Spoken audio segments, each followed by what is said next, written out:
Last Sunday, on March 9th, 2014, I witnessed a very shocking event in a Swiss school when young Swiss children were forced to perform a satanic ritual for their parents in the audience, in which several Freemason symbols were used as the Mason skull and Baphomet of the Templars, another name for Satan, the devil.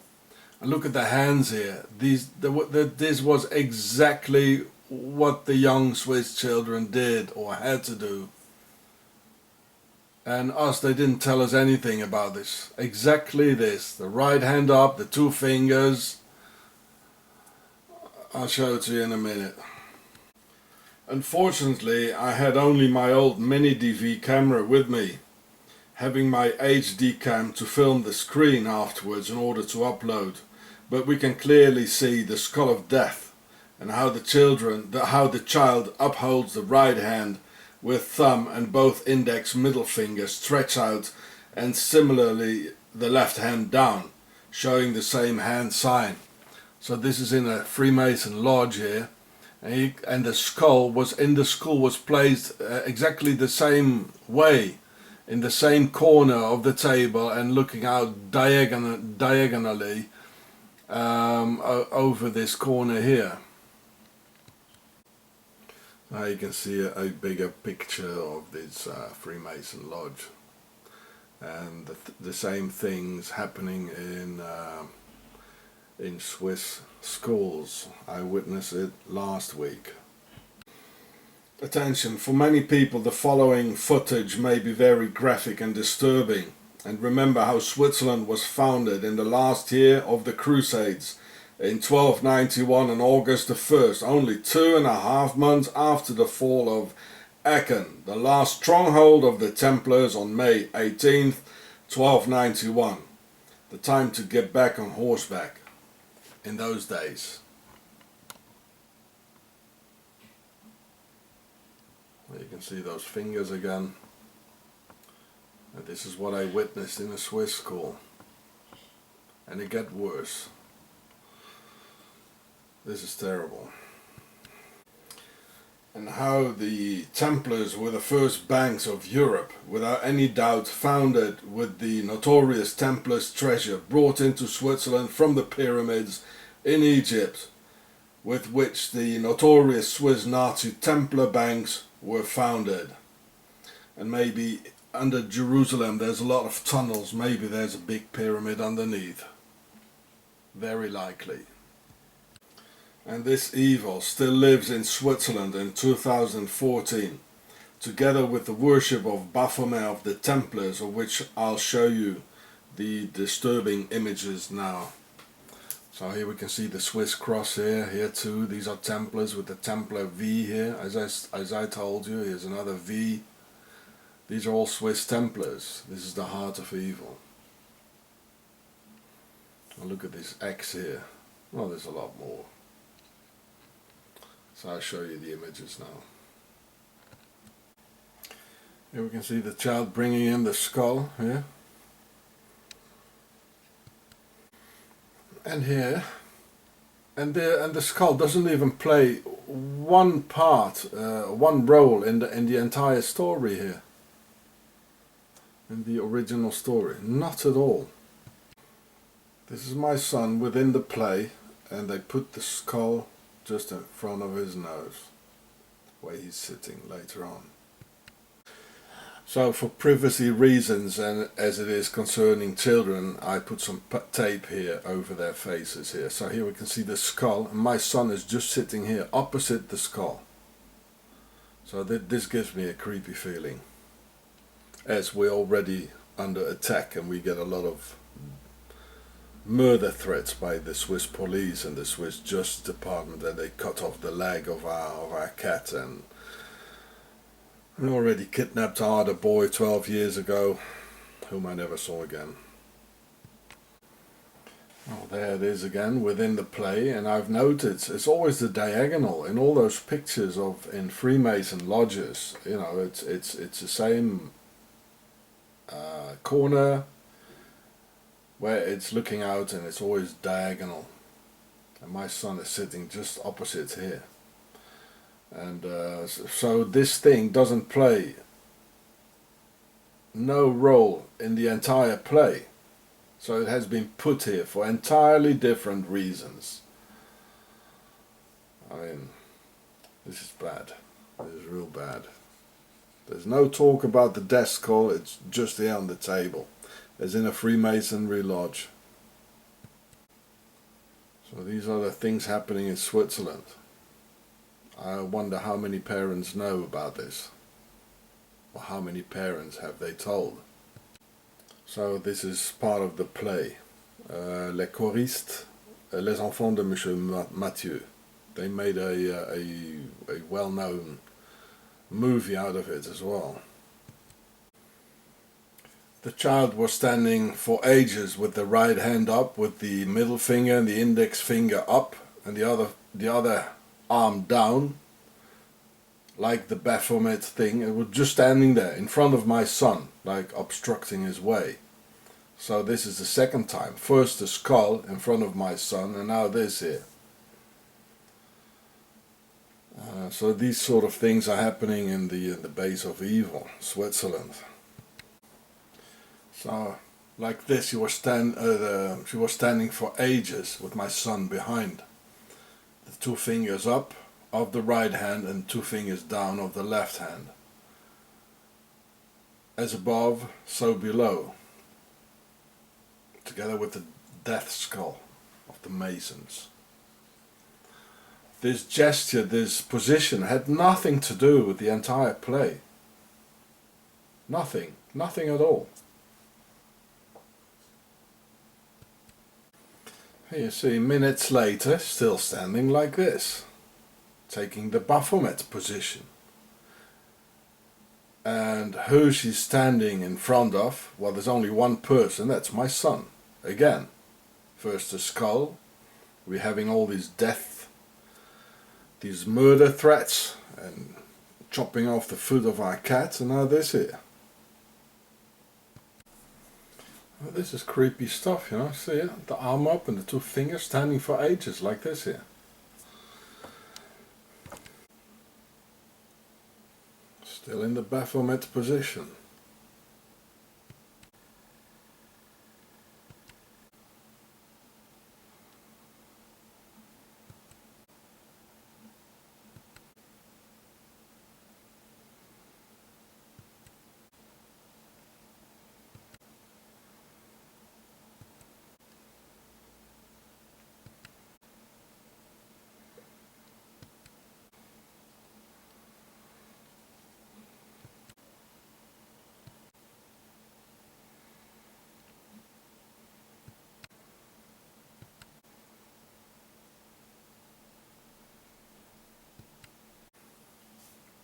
And here we can see Madonna doing the same thing here,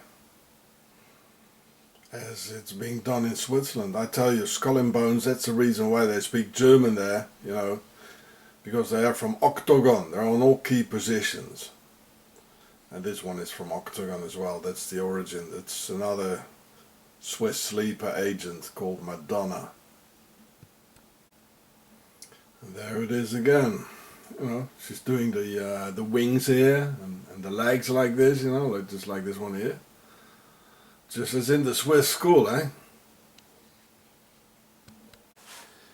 Well, this is Switzerland, and it's evil, using deception as evil's biggest weapon, like portraying itself as clean, neutral and innocent, being in fact the very home of Octagon and Baphomet.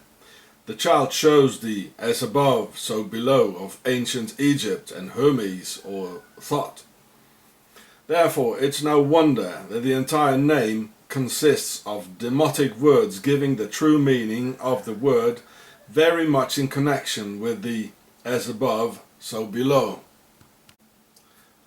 Ba is the soul when dead, and mer or meru is the Pharaonic word for pyramid. Therefore the name should be pronounced without the T at the end. As the early Templars were French, and in French the T at the end is not pronounced, coming to the exact pronunciation in Demotic. Then, in the middle there is P, meaning to fly or heaven, also related to Pa, meaning to arrive. So the middle syllable or heaven and fly indicates the as above, whereas me or pyramid relates to the below. So ba pa me or baphomet means the soul arrives in the pyramid with one hand pointing into the skies as in P and the other down, where the pyramid is indicating the action and voyage of the soul. But when doing so in a secret ritual and together with the skull of death, it represents a huge threat backed up by the oath of the two fingers up, which forms the Freemason oath. So the unmistakably threat here is a double one, with the skull representing the physical death only, and the Baphomet symbol the metaphysical death by sacrificing one's eternal soul on the altar of the devil. And for me as a father, it literally took my breath away when the skull was placed on the table right in front of my son, and the Baphomet gesture was done by someone standing right in front of him, obstructing his way, and even a laser light was pointed at him, only at him. And here in the play, so they put the skull in front of him and the Baphomet in front of him, and they pointed a laser at my son. So there's three things.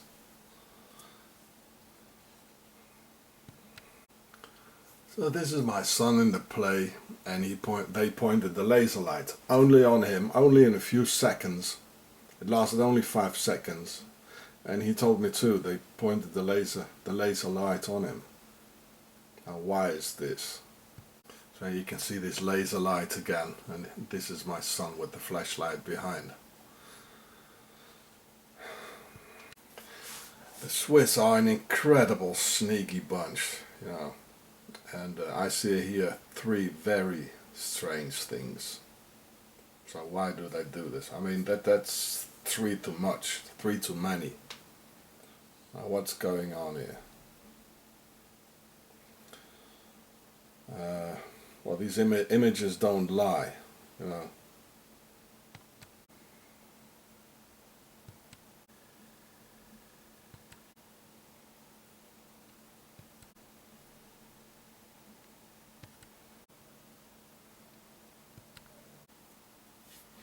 My son is 13 years old now, as Osiris had been cut into 13 parts, and a lot of Templars were burned at the stakes on Friday the 13th of October 1307 in France. He is extremely gifted and can remember any number, no matter how long it is, and after having only had a quick glance of it. And these sort of things he's doing.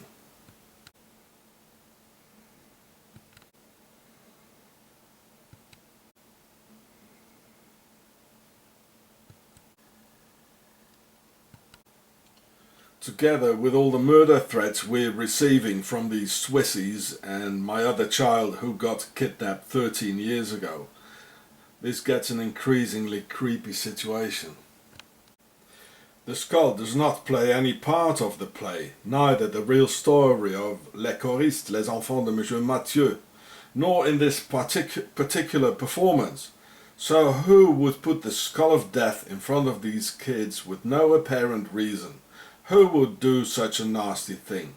And then do the Baphomet satanic gesture just like that. I made a video of the entire event, but as I neither have the know-how nor the equipment to edit the short parts, I decided to use still images. Please someone help. Well, this is Octagon, Switzerland, the heart of evil, where Baphomet, the devil, gets worshipped, and its people have a strong and united belief in the forces of darkness. This is the CERN here in Switzerland, and they might very well destroy the world, as they already did with the financing of wars and their banks. And I don't know what they are, but they're not like the rest of the world. This is something very strange, very different, and they're hiding in the Alps. They're hating everybody and showing all sorts of the immigrants like all sorts of animals, and I've never seen such a place as this here. Somebody do something before they destroy the world.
This evening, getting under the skin of the Ivy League, those 8 old, definitely distinguished colleges that are known for their ivy-covered buildings and their sometimes superior attitudes to other colleges and universities, which often gets under the skin of people who went elsewhere. Yale University is 300 years old this year, and were you to visit its campus, you would see that it still has exotic clubhouses, which look like tombs where Yale's legendary secret societies meet. Their prestige and importance have largely evaporated, but the rituals are still a secret. And so when we heard that some enterprising characters had managed to spy on the famous Skull and Bones Society, well, we couldn't resist. Here's ABC's Dan Harris. The videotape provides a grainy glimpse into what appear to be the initiation rituals of a secret society that's been around since 1832, whose members have gone on to be leaders of Wall Street and the White House, the Senate and the Supreme Court. They're sort of trying to scare the initiates, make them, disorient them, frighten them. New York Observer investigative reporter Ron Rosenbaum accompanied a team of Yale students who shot these pictures 9 days ago. Rosenbaum's curiosity about Skull and Bones was permanently piqued when, as a classmate of George W. Bush, he lived right next to the Tomb, the group's heavily fortified home. From their perch, Rosenbaum and his cohorts taped the tomb's courtyard.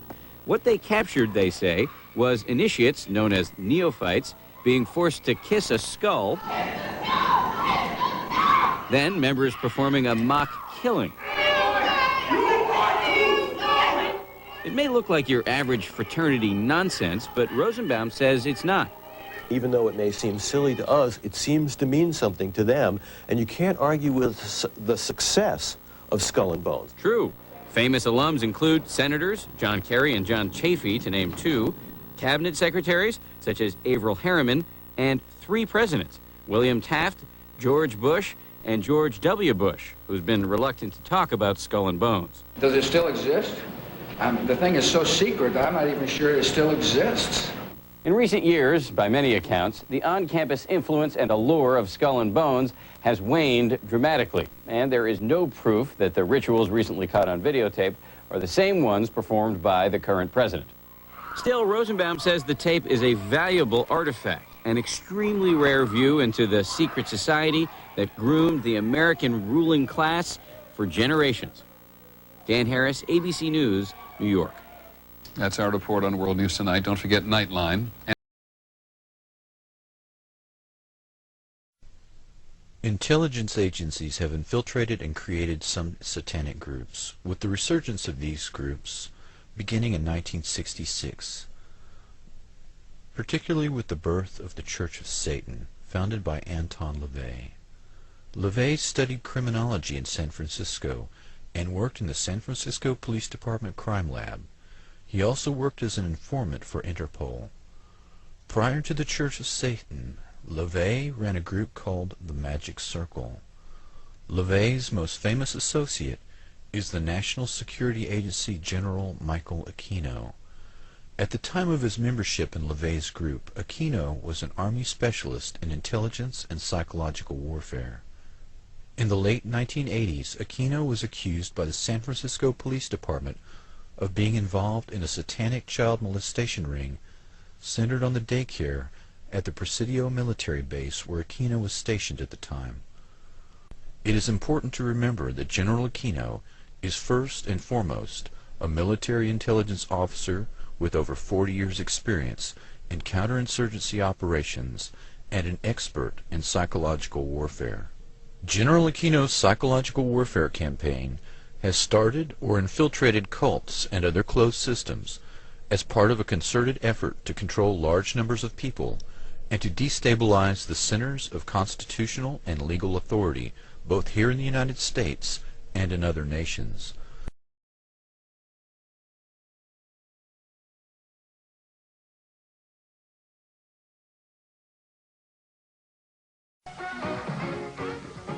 Talking to Dr. Aquino and his wife, you are a lieutenant colonel in the United States Army. Correct. Now, and how does the Army feel about you being head of the Temple of Set? The Army has known about my religion for the entire span of my Army career, which began in 1968. And there was a reasonable amount of curiosity, as there has been all the way along, with what exactly is this strange and unusual thing. And I've talked about it in much the same way that I've talked here today on your show about it. And other than that, the Army has paid very little attention to it, the same as it would to anybody who was, say, a follower of Hinduism or of Buddhism or any other slightly unusual religion today. So you just go about your Army duties and it's fine and okay? Yes. I was a follower of the Satanist Church in Chicago here. On Walpurgis Night, I was the head acolyte for that specific ceremony. And at the end of it, we wound up murdering someone. And a person? Yes, ma'am. It wasn't anybody that I knew, and I reported it. But once I had reported it and decided that to quit the Satanist Church, I started receiving threatening phone calls. People would come up to my door who I didn't know, and all they'd do is say, go back to the church, and then they'd walk away. They'd never give me their name or address or anything. I received threatening mail. My mail was opened. My little sister was harassed coming to and from school several times. So what happened in the ritual where someone was murdered? And how were they murdered?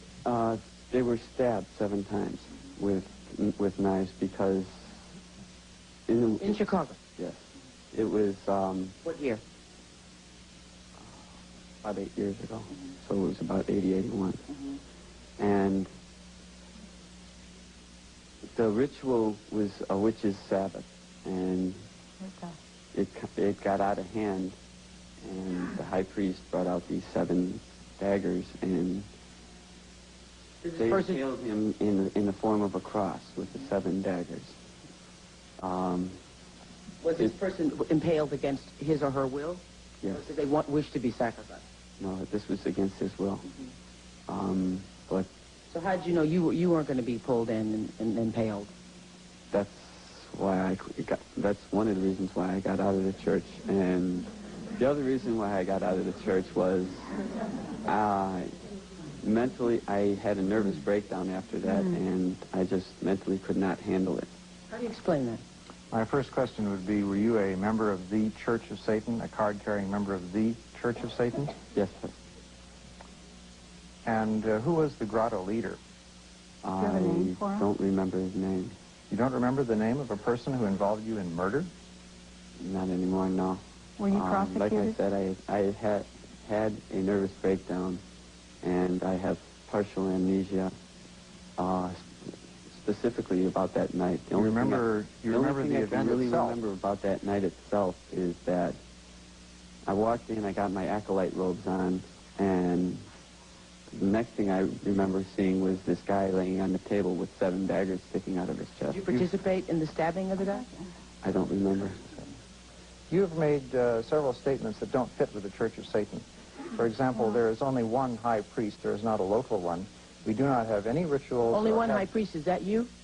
That for the Church of Satan was Anton LaVey. Now, it has no rituals called a witch's Sabbath, per se. It certainly does not have any ritual murder activities. And it has no title called acolyte at all. A person who is a first-degree member in the Church of Satan is referred to as a Satanist. And there are no titles such as that at all. Furthermore, I found So you're telling him he's lying? I'm telling him he's lying. I'm saying that he has given us statements in great detail concerning events that took place that he has not named a single name, nor is there any record, as far as I'm aware from what he said, that the police investigated. I do remember several of the names of the people there. Did you tell them to the police? Yes, I gave those names to the police, but I refused to name them on national television for 2 reasons. One, they might not like it and come after me again, and that scares the hell out of me. Don't you think that they already know that you are talking about them here right now? If They may know that they may know that. Wait a minute. How could they know that? How do they know that? Because they're watching or because they just sort of feel it? The same reason that he would... Legitimate question. That's a legitimate question, yeah. If he is talking about events right now on your show and he's afraid that those people may be watching it, he would in fact place himself in greater danger by not identifying them right now than he would by allowing them to retain their anonymity and then perhaps to continue persecuting or threatening him. Can I ask you something? What happened to this victim, and were you ever prosecuted by the police, and did they investigate?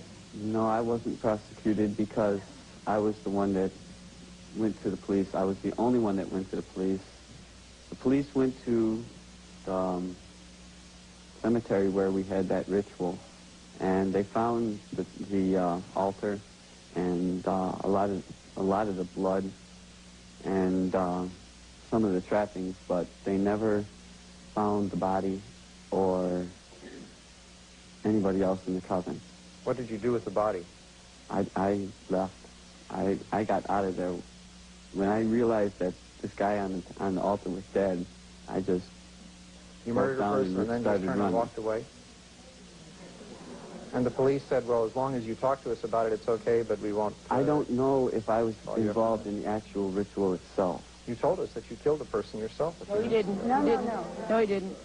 What I said was that the murder happened at it, and I was there. I don't know... He doesn't remember if he actually stabbed them or not. You wanted to say what? Yes. Intelligence agencies have infiltrated and created some satanic groups, with the resurgence of these groups beginning in 1966, particularly with the birth of the Church of Satan, founded by Anton LaVey. LaVey studied criminology in San Francisco and worked in the San Francisco Police Department crime lab. He also worked as an informant for Interpol.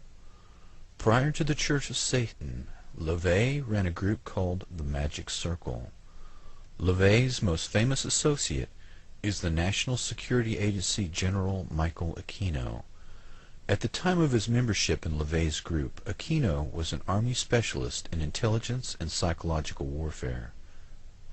In 1973, he became the executive officer of the 306th Psychological Operations Battalion, contemporary with his founding of the Church of Set. General Michael Aquino wrote, "From PSYOP to Mind War, the Psychology of Victory." Aquino's thesis stated that enemy populations could be subdued by inflicting a state of psychological terror and feelings of imminent destruction. He discusses the use of psychotronic weapons or electromagnetic weapons that influence the mind. Capitulation could be induced without firing a shot by extremely low-frequency signals piggybacked on broadcasts of radio, TV, or microwave communications in order to influence and manipulate the thoughts and feelings of the target population. During the 1960s, he was prominent in the Church of Satan and a close friend of Anton LaVey, until he started his own Church of Set. A police intelligence report dated July 1, 1981, reads, quote, "The Church of Set is a group of hundreds of members that operates on a national level. Michael Aquino is the official head and rules through a council of 9 who are in fact his lieutenants," unquote. At least 2 members of the Council of 9 at that time were members of Army intelligence. In the late 1980s, Aquino was accused by the San Francisco Police Department of being involved in a satanic child molestation ring centered on the daycare at the Presidio military base where Aquino was stationed at the time. Probable victims numbered at 68, many of whom had contracted venereal disease. 22 families filed $66 million in claims against the Army, claiming that criminal charges against Michael Aquino were dropped due to pressure from the Army. General Aquino admitted to renting the German castle where the Nazi SS were formed and reenacting the secret ceremony among fellow intelligence officers dressed in full Nazi regalia. It is important to remember that General Aquino is first and foremost a military intelligence officer with over 40 years' experience in counterinsurgency operations and an expert in psychological warfare. General Aquino's psychological warfare campaign has started or infiltrated cults and other closed systems as part of a concerted effort to control large numbers of people and to destabilize the centers of constitutional and legal authority both here in the United States and in other nations. This methodology is part of a concerted plan that spans several generations. The Church of Satan and the Church of Set, as well as other cults and mainstream organizations, are closed systems. Aquino first participated in MKUltra-related activities in Vietnam as part of the Phoenix program in the 1960s. These ongoing MKUltra operations are functioning as a counterinsurgency and infiltration operation aimed at destabilizing the United States and other industrialized nations.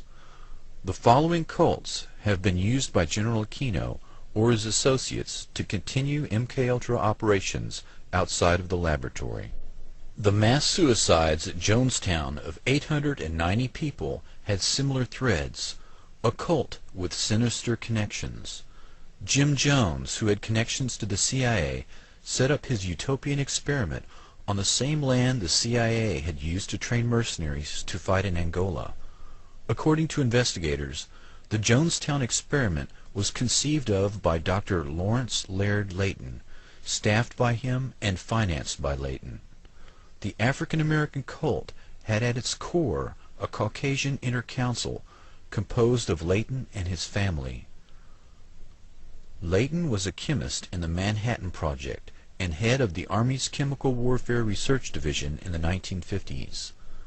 The People's Temple cult took over the Mendocino State Hospital as a part of a government pilot project to evaluate the feasibility of deinstitutionalizing mental patients. After a reduction in state funding, most of the patients at the Mendocino State Psychiatric Hospital were released into the custody of the People's Temple. Congressman Leo Ryan was assassinated in his attempt to investigate the cult. The pathologist in Guyana reported 80 to 90% of the victims' bodies had fresh needle marks. Other victims had been shot or strangled. In 1981, the survivors sued the former head of the CIA for, quote, enhancing the economic and political powers of James Warren Jones, unquote, and of conducting mind control. Ted Gunderson, FBI veteran, former head of the regional office in Los Angeles. Is there a network of these satanic murderers in this country, do you allege? I cannot say that there's a network of satanic murderers. I can say that based on information furnished to me by confidential sources and informants, based on interviews with dozens of survivors from the satanic operations through the years, satanic beliefs, etc., I can say that there is a network of these people across the country who are very active. They have their own rest and relaxation farm. They are in contact with each other. It ties in loosely to the drug operation, ties into motorcycle gangs, and it goes on and on. They have their own people who specialize in surveillances and photography and in assassinations. After this commercial break, we're going to have the anatomy of a satanic crime, showing you why law enforcement has had such a difficult time coming to grips with the strange, shadowy world of satanic crime. Stay with us.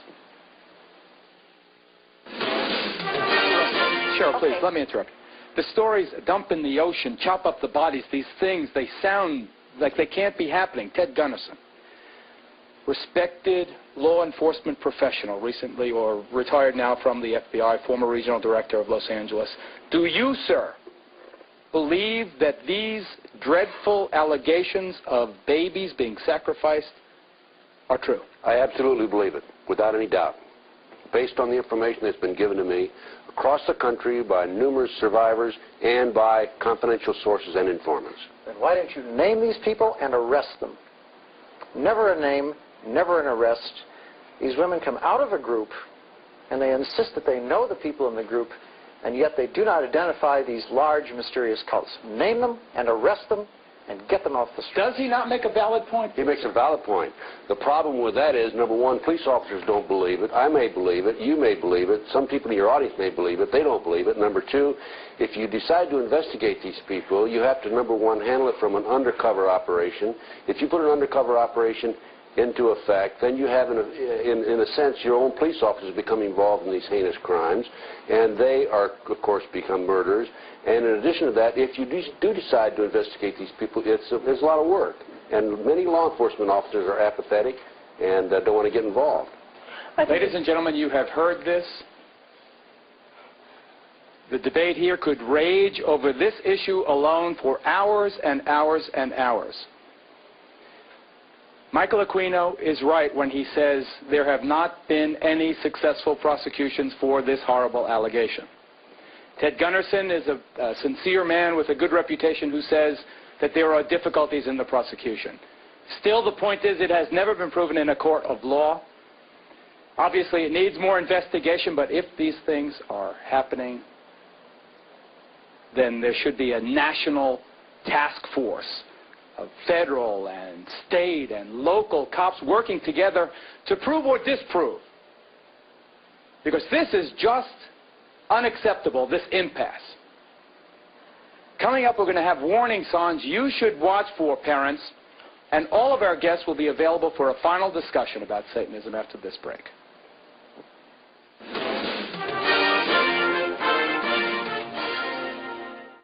Father LeBar, you investigate these cases for the Catholic Church. Is it the Church's position that demonic possession is possible? It certainly is. There have been many cases down through the centuries, many in our own decade, for example, of where the devil has actually possessed people and caused them to do many strange things. So you believe it's possible? I believe not only is it possible, it is a reality in some very select amount of cases. Let's go to London for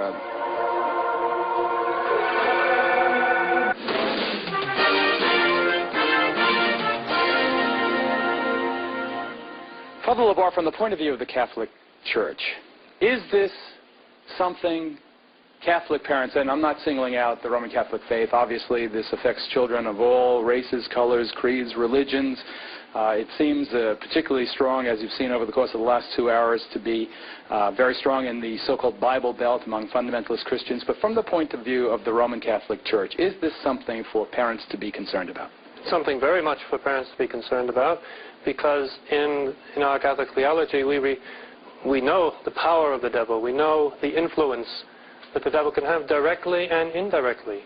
And whether you want to deny it, as the Church of Satan people want to do, or call it by another name, it doesn't matter.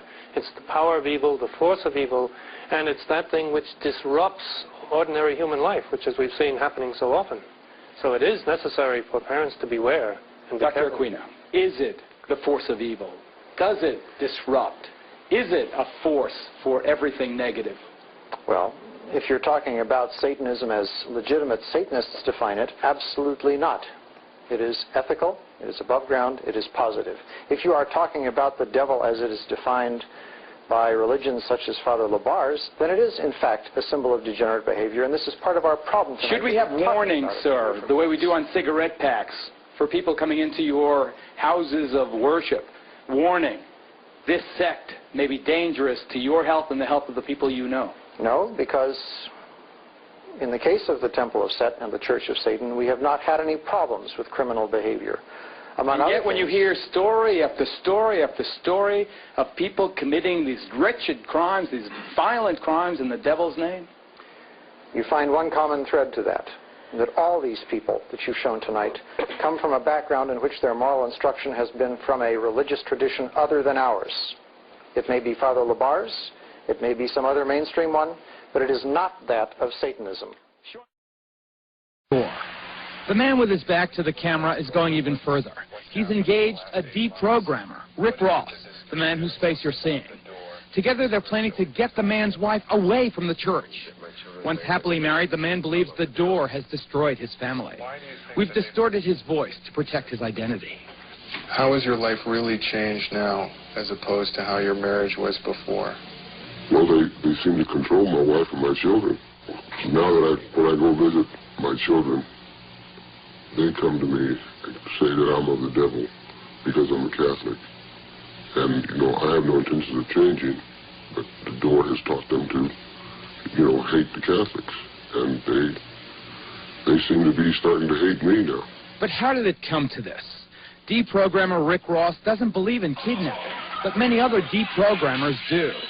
To understand what's happening, let's go back to the 1970s, when parents began kidnapping their own adult children, as you see in this astral footage, to free them from alleged brainwashing by religious cults. Some saw this as a danger to everyone's freedom of religion.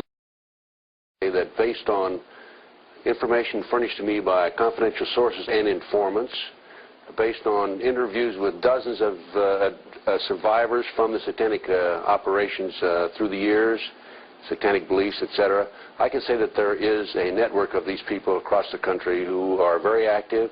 They have their own rest and relaxation farm. They are in contact with each other. It ties in loosely to the drug operation. It ties into motorcycle gangs. And it goes on and on. They have their own people who specialize in surveillances, in photography, and in assassinations. The problem with that is, number one, police officers don't believe it. I may believe it. You may believe it. Some people in your audience may believe it. They don't believe it. Number two, if you decide to investigate these people, you have to, number one, handle it from an undercover operation. If you put an undercover operation into effect, then you have, in a sense, your own police officers become involved in these heinous crimes, and they are, of course, become murderers. And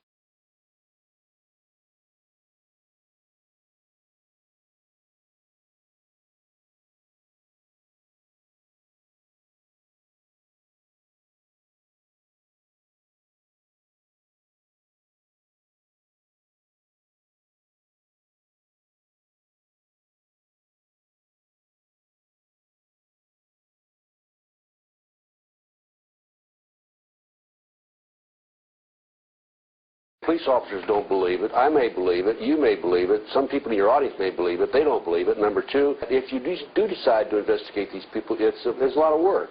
And many law enforcement officers are apathetic and don't want to get involved.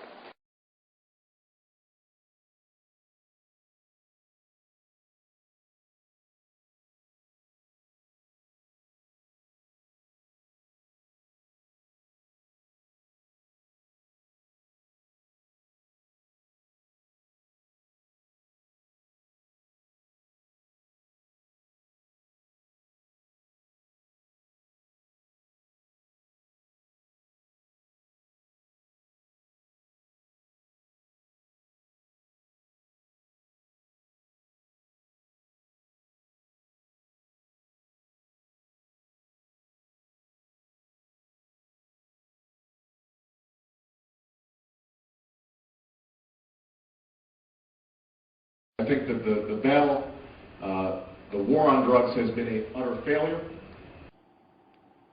The war on drugs fraud undermines the security of America and Americans.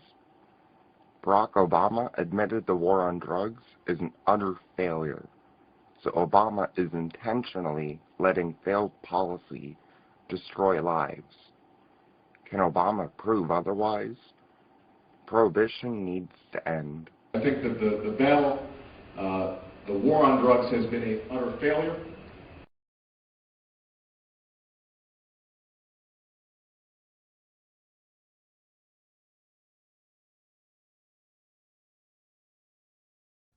Deals with devil worship and satanic beliefs.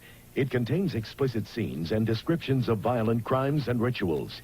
Because of the program's theme and controversial subject matter, parental discretion should be exercised. You have to give a blood sacrifice to Satan.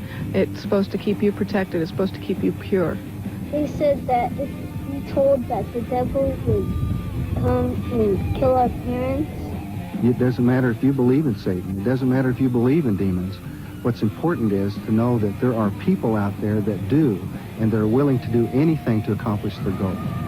Satanism is more than a hodgepodge of mysticism and fantasy, more than a Halloween motif.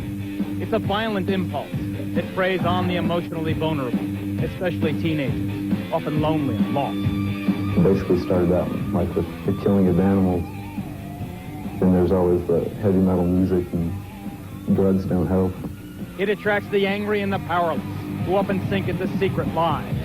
They asked me if I had ever thought about killing somebody just to watch them die, and they asked me if I would like to join a satanic cult. Possessed by an obsessive fascination with sex and drugs, and yes, heavy metal rock and roll. Satan's child. Often Satanism seems to be a personal psychodrama, a kind of license for strange, sometimes violent behavior. A bloodbath would be a cleansing and a purification of a planet that has been dirtied and degraded for too long. Sometimes it's just half-baked mumbo-jumbo and scrawled symbols, but other times it goes deeper, deadly. Tommy died as brutally as his mother did, but at his own hands. I loved him dearly, but he also took my wife who I loved. Satanism goes far beyond teenage obsession. Today there are cults that worship the devil, engage in secret ceremonies, believe in ancient, though bizarre theology, all of it constitutionally protected, as long as no laws are broken. I believe that hate is necessary in a controlled way just as much as love is necessary. The other face of adult Satanism is violent and fiendish, centered on sexual ritual and torture, frequently descending into the vilest crime of all, sexual abuse of children. He has drawn pictures of child being sacrificed. He's talked about animal sacrifices. He's disclosed molestation. And what of their own children? Some are born into satanic cults and grow up as lifelong members. Others are desperate to flee, but dread the penalty of grotesque death. They're going to catch me, it don't matter. I could run and run and run. They're always going to catch me because they're all over.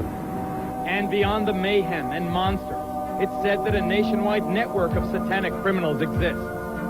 Start with the warped and wicked Charles Manson. It's everything that human beings don't understand. It's all their fears. It's what they're not sure of. You dig what I'm saying? Satan to me would be God. Or the demented son of Sam killer David Berkowitz. These and others purportedly linked to the devil worship underground. Who is Satan? Yes, Satan. Yes, Satan. It's all over the United States and probably all over the world because it's just something that people are experimenting with now. Impossible to measure, easy to doubt. The very mention of it invites ridicule. Come out. No, I won't let her go. No. Often the choice is to avoid confronting it, ignore it, find other explanations, or laugh it off. That is not the choice we have made tonight. We have chosen to ask why. Via satellite, we'll be asking the youngest person on Oklahoma's death row, just 17 when he killed in the name of Satan, why he murdered his own parents. And to Southern California, where we will ask the parents of children in the notorious McMartin preschool why they claim their kids were satanically abused. And to London, where rock star Ozzy Osbourne will tell us why he feels he and heavy metal music are getting a bum rap. And to the state penitentiary in Angola, Louisiana, to ask convicted killer Charles Gervais why he thought the devil would award him 10,000 souls. The Investigative News Group presents the Geraldo Rivera Special. Devil Worship. Exposing Satan's underground.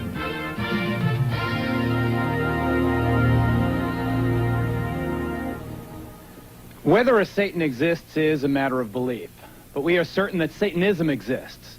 To some, it's a religion. To others, it's the practice of evil in the devil's name. It exists, and it's flourishing. Members of our studio audience tonight will attest to that. They are friends and foes of Satanism, devil worshippers and law enforcers, experts and victims. They'll help us understand this force that exalts evil and darkness. We'll be asking why. Why does it exist? And why does it appeal to so many vulnerable people, especially the young? Now, the very young and the impressionable should definitely not be watching this program tonight. This is not a Halloween fable. This is a real-life horror story, and it will give small children bad dreams. As for teenagers and their parents, we hope you are watching, because it's teenagers who are most likely to fall under the spell of this jumble of dark, violent emotions called Satanism, and in some cases, to be driven into committing terrible deeds.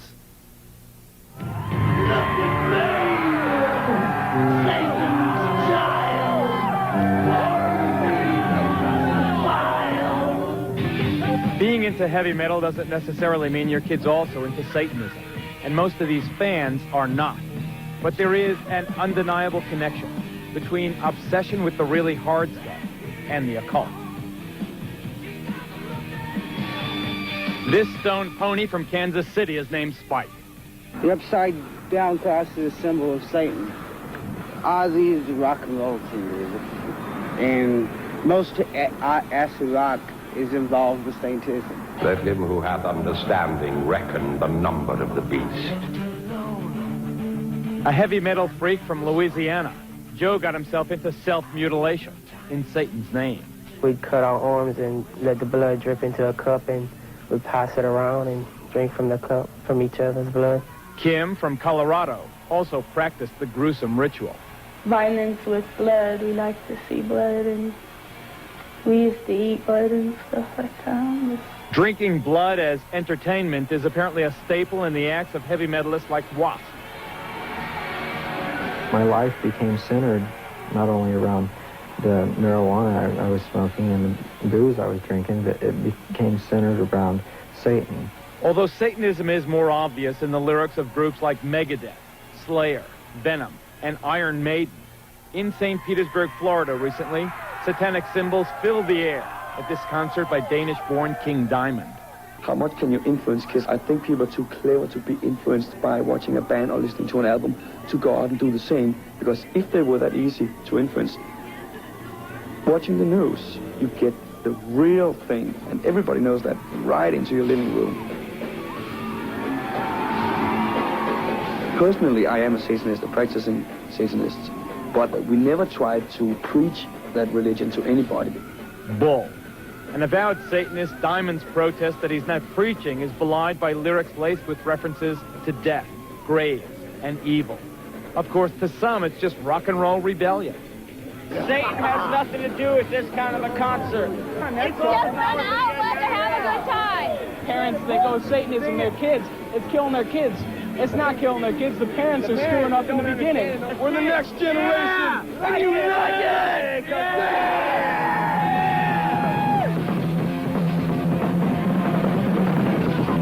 Whatever the connection, there is no doubt that teenage satanic activity in this country is increasing dramatically.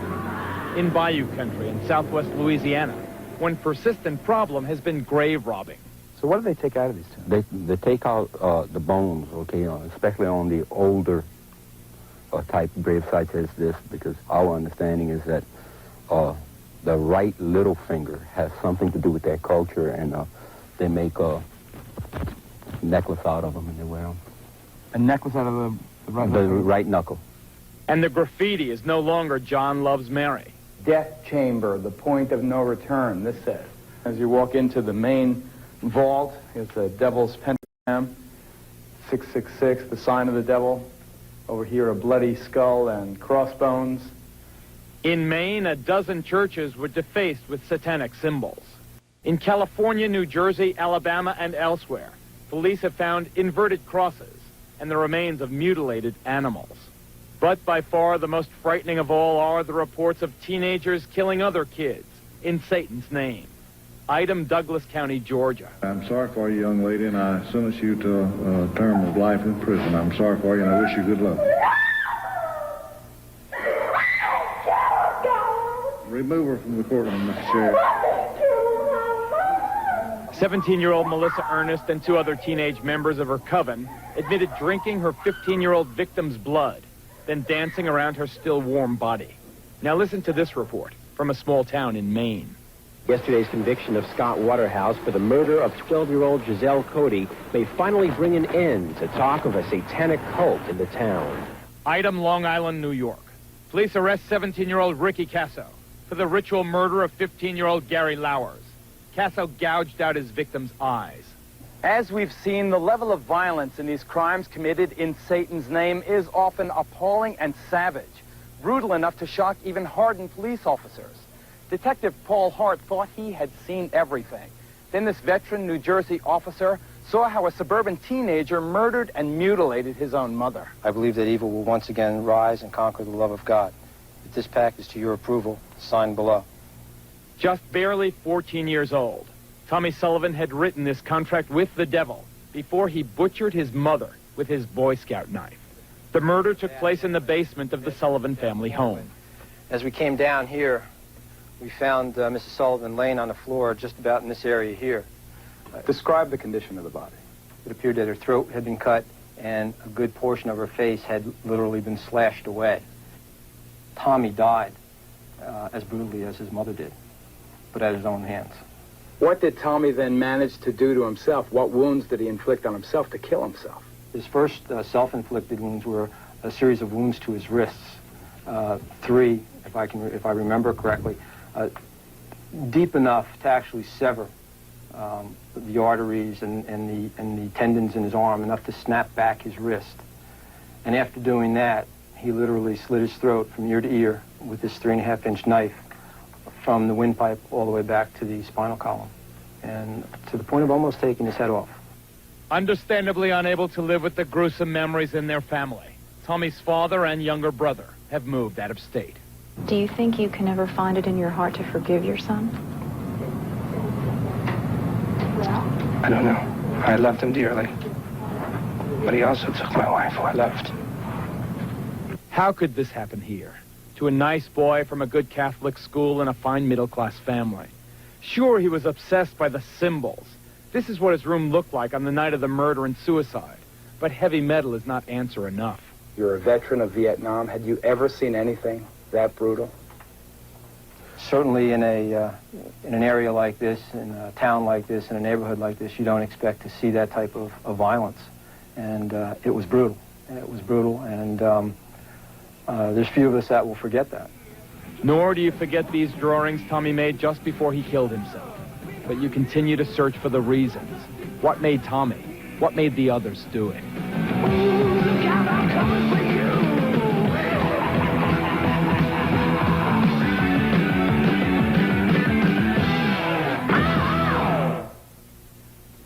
As reporters investigating this story for months, we have a good idea of what's going on in this country. Our big question tonight is why. This is Detective Sergeant Paul Hart. Yes, stand up, Paul. He's the man, the cop who investigated the Tommy Sullivan tragedy. I've never heard of wounds that ferocious, and the pictures are even more appalling. Pictures that we did not show here. Do you think, you're not a theologian, you're a cop, do you think that Tommy was possessed?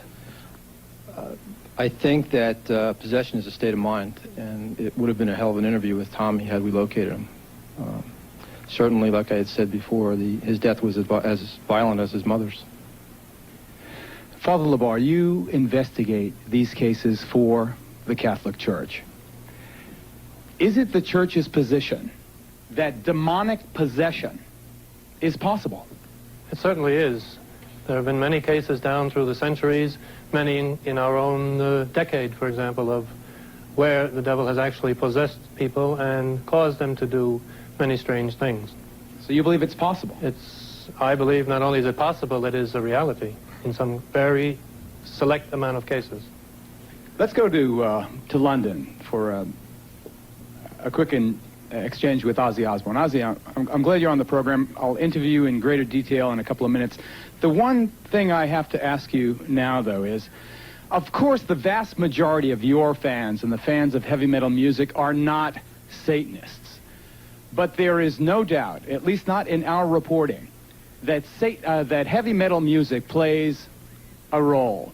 Every single kid whose case we know about, who committed a violent act in Satan's name, was also into heavy metal music.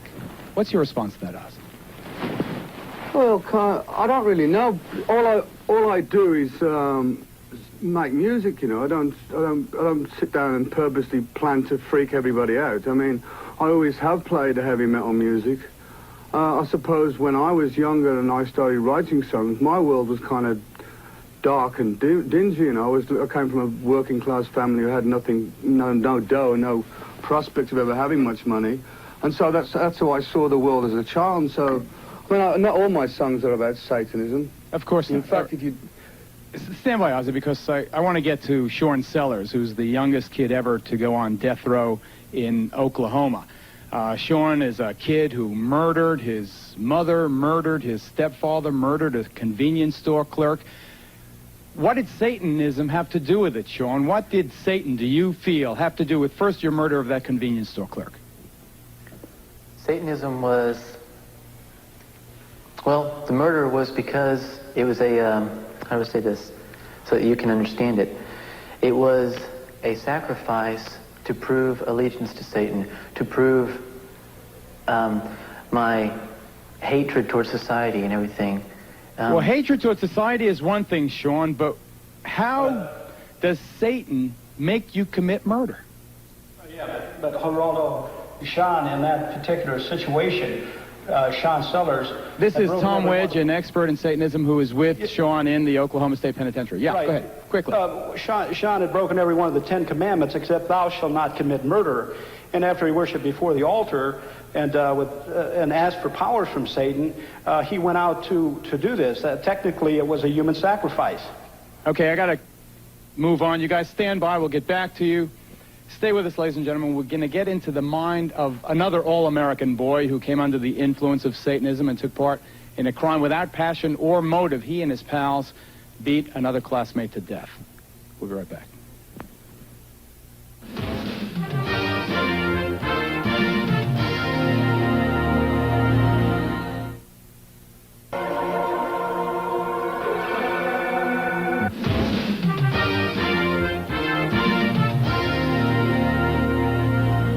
As you may have heard, we faced a much publicized dilemma in putting this program together. Many of the things about Satanism are offensive, and putting on an offensive television show was not our aim, so the most gruesome scenes have been left out.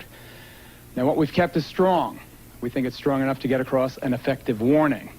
Satanism can be cause for concern. Its roots are anywhere. Its roots are even in the very heartland of this country. Take a look. Carl Junction, Missouri. A town of about 4,000 souls in the heart of the Bible Belt, where people believe in God and the devil. Periodically, satanic graffiti and some mutilated animals turn up, causing alarmists to cry that satanic cults are operating in the area. Those charges were routinely discounted until a group of students from this high school shocked the entire nation. Late one night last December, 4 teenagers who had been dabbling in Satanism carried baseball bats, a cat, and a length of rope to an isolated spot near their small town here in Missouri.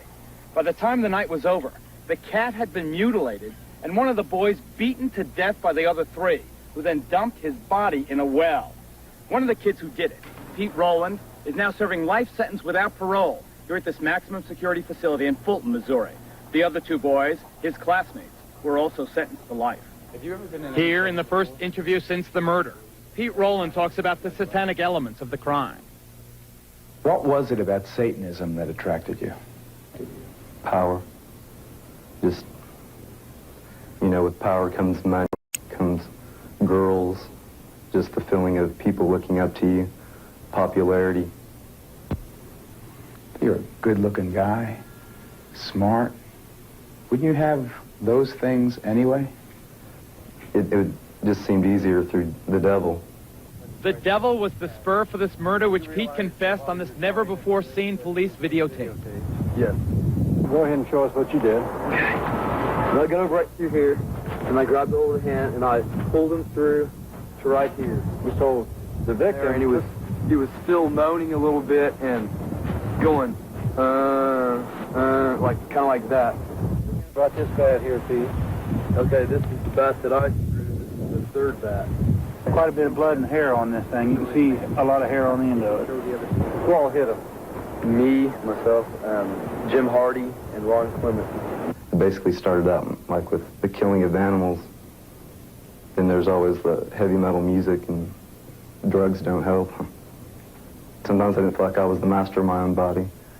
Like something else kind of took over with inside of my mind. What took over? Just the violence, the devil, lust and greed for drugs, for money. Pete gradually withdrew from family life. That is probably one of the main things I noticed. He even got to where he avoided eating meals with us. He listened to the music, heavy metal music, every opportunity. Another example of the link between heavy metal and teenage satanic crime. Describe what this music did to you.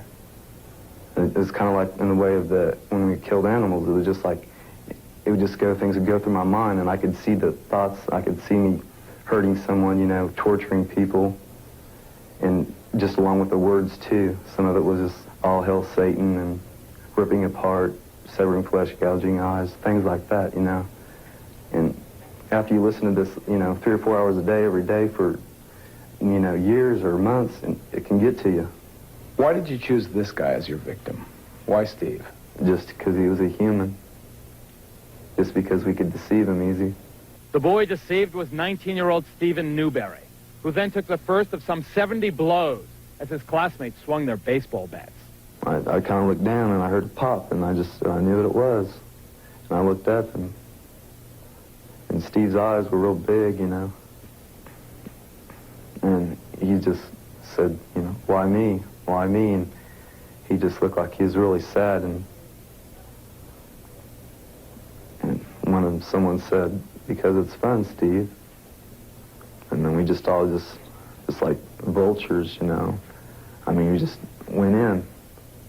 It happened, you know. You hit him?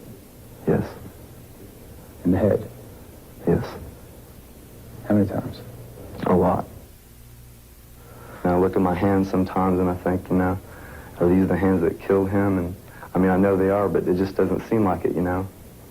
I don't want to, you know, I would never want to kill anybody again. I mean, right after we did what we did, I felt real empty inside. I felt like I could never love again, you know. I felt like a zombie. The devil double-crossed you? Yes. It just leads to your own destruction. How do you know that now? Look where I'm at, you know, look at my sentence. I mean, I'm in jail with life without parole. I feel very guilty that I didn't pay attention, that I didn't. There were some things that I saw that I feel like I should have paid attention to. I saw the album covers, and they're hideous. I just assumed that if they sell it, it's got to be okay. I saw satanic symbols on his bookwork, and I had spoken to him about it. Didn't mean anything, you know. I assumed it was a passing phase. I had my things when I was that age. I assumed that he had his. I assumed wrong. And I would advise anybody, if they see anything like that, to look into it. Don't ignore it. it doesn't pass. It's just something I'll never get over, ever.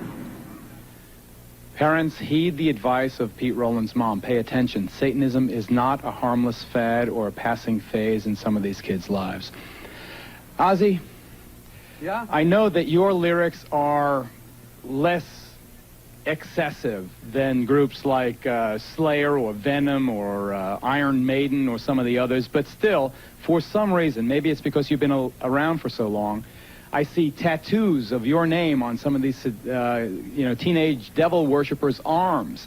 Wherever I see devil graffiti and satanic graffiti, I see your name also. Do you feel a sense of responsibility, Oz? The only responsibility I feel is the fact that I'm a true musician in what I play.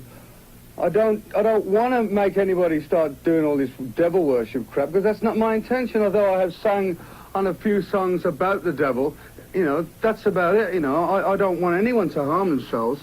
What about the issue of responsibility? What about the whole thing about guilt? Do you feel responsible? I don't feel guilty.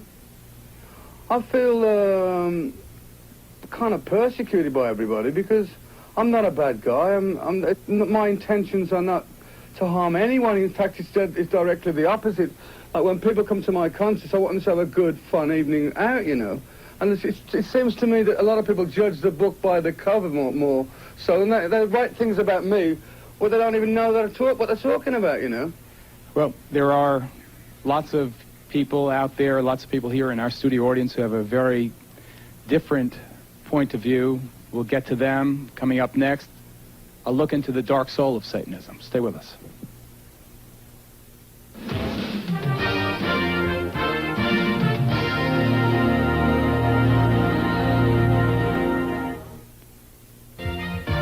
Satan means whatever I'm looking at, whatever I want it to mean. It's on my forehead. It's me if I can get up on that highway. If it's me trying to save my air, my water, my trees, my wildlife.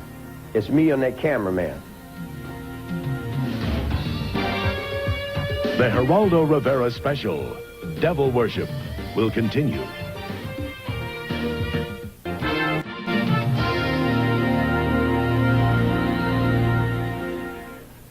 Once again, a warning about some tough language and descriptions in a report that we'll have for you in just a moment. Let me introduce you first, though, to Zena LeVay.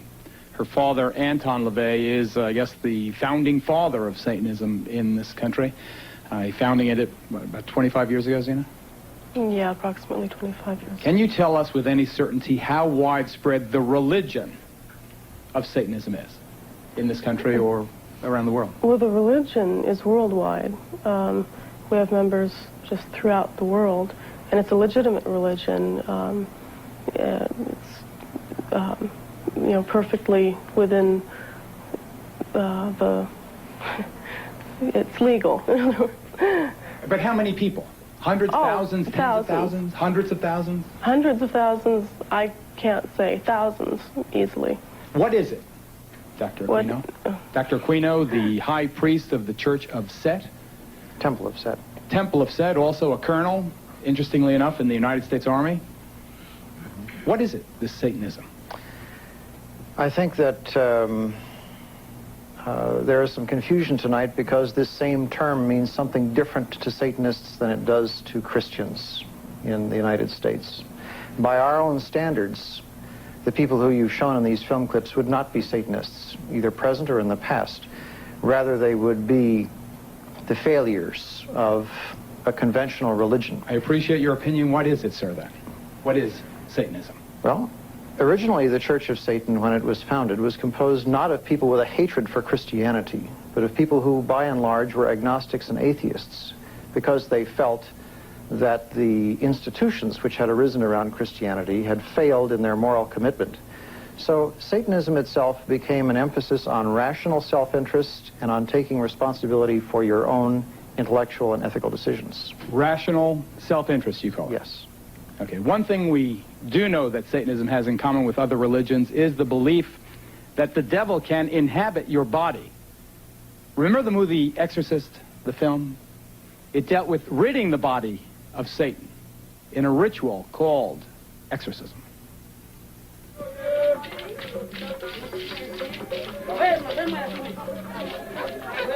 As we discovered in the heart of the Haitian section of Brooklyn, New York, exorcism is more than just a scene in a movie. It's a common aspect of some people's religious beliefs. Operating out of the back room of this religious curio shop, a voodoo priest regularly performs exorcisms. This one on a woman whose persistent stomach pains were thought to be caused by the devil inside her. I know you've been possessed by the devil for so many years. He been bother you. That's today you come to me, and I'm going to let him know he cannot bother you again. With the help of several assistants, and accompanied by throbbing traditional music, the priest's incantations built to a crescendo. Then, in a moment of almost sexual release, the devil was purged from the patient. The chicken in death. The chicken take all the malady, all the sickness away from you. In every way, Southern California is a very long way from the heart of Brooklyn. But at the church of a preacher named Roy Masters, exorcisms of the devil appear just as sincere, far out, and dramatic. With a background in show business rather than theology, Masters claims the members of his congregation react so profoundly to the laying on of the cross because they feel and fear themselves possessed by the devil. Come out. No, I won't let her go. No. Devil worship is as old as religion itself. It's the grim alternative, the flip side of life. Evil over good, dark over light, Satan over God himself. Come forth and bestow these blessings of hell upon us. Forced underground by the religious hysteria of the Middle Ages, Satanism was resurrected, first by an Englishman named Aleister Crowley in the early 20th century. It entered its modern era in this country just about 25 years ago, under the theatrical guidance of Anton LaVey, California-based high priest of present-day devil worship. LaVey founded the Church of Satan. Now, despite its preachings of evil and hate, the church and its offshoots are constitutionally protected religions. I believe that hate is necessary in a controlled way just as much as love is necessary. LaVey penned the best-selling Satanic Bible. It's the handbook of devil worshippers everywhere. And for a time, he was considered chic enough to attract the attention of Hollywood. After working together on a film, LaVey made Sammy Davis Jr. an honorary member, while the late Jane Mansfield was for a time among LaVey's most passionate followers. Most of the people that are in my group are professional people, they're business people, they're people that are from very responsible walks of life. Contemporary Satanism relies heavily on bizarre and sometimes bloody ceremonies. One of the ugliest, yet apparently most common rituals in devil worship is the sacrifice of animals, often involving the removal of organs and the draining of their blood in elaborate ceremonies. Well, a series of cattle mutilations on this Louisiana farm has sent the shiver of fear through this entire community. Show me the evidence that this was some kind of ritual. Oh, this hole right here and the tail, they cut the tail off. The same thing with the ears. They cut the ears off. Right. So you two have no doubt that your animals were used in some kind of ritual. Right. Yes. All the blood was gone out of them, too. Every one of them, the blood was drained. No blood, no insides, eyes pulled out, everything. I'm begging for something to be done. I'm scared. In response to the animal mutilations and other mysterious and unsolved crimes in this area, the local fundamentalist church held an extraordinary service. There's been a lot of questions about, are there any witchcraft, occultism, Satan worshipers in the area? And the answer is obviously yes. The only way to deal with Satan, which is spirit, is by way of spirit. The preacher asked his flock to protect themselves with their faith, but some chose a more down-to-earth method. Brother Blunt, I believe in the Lord, and I believe in you, but I'm still going to carry my gun because I'm scared. In our investigation, we discovered that some of Satan's soldiers are also high-ranking officers in the United States military. Here at San Francisco's Presidio Army Base, for example, Lieutenant Colonel Michael Aquino led a double life as a satanic high priest. The colonel's cult is listed in the San Francisco telephone book, and his phone answering machine boasts of his affiliation. This is the Temple of Set. The temple is the only international satanic religious institution fully recognized by the United States government. Indeed, the Army does officially recognize Satanism as a legitimate religion and supplies chaplains with this guide for ministering to the satanic soldier. Yet unofficially, some charge that Army bases have become sanctuaries for devil worshippers. Just last month, under a full moon, I took a midnight tour of the Presidio grounds with police investigator Ed Abanovsky. Are you saying that there was a satanic cult active right here on the Army base? Yes, we believe so. There's evidence to substantiate that. They had satanic rituals going on. There's an altar in there, and all of the graffiti on the wall would indicate that. Let's see if I can see it. How'd you find this place? This is a fortification during World War II. During World War II, where they had gun batteries. I can see a pentagram painted on the wall. I can see the words Prince of Darkness. On this wall, I see several inverted crosses and other obvious satanic ritualistic paintings or symbols. Joseph, we've agreed to conceal your identity, but you are an officer in the United States Army. That's correct.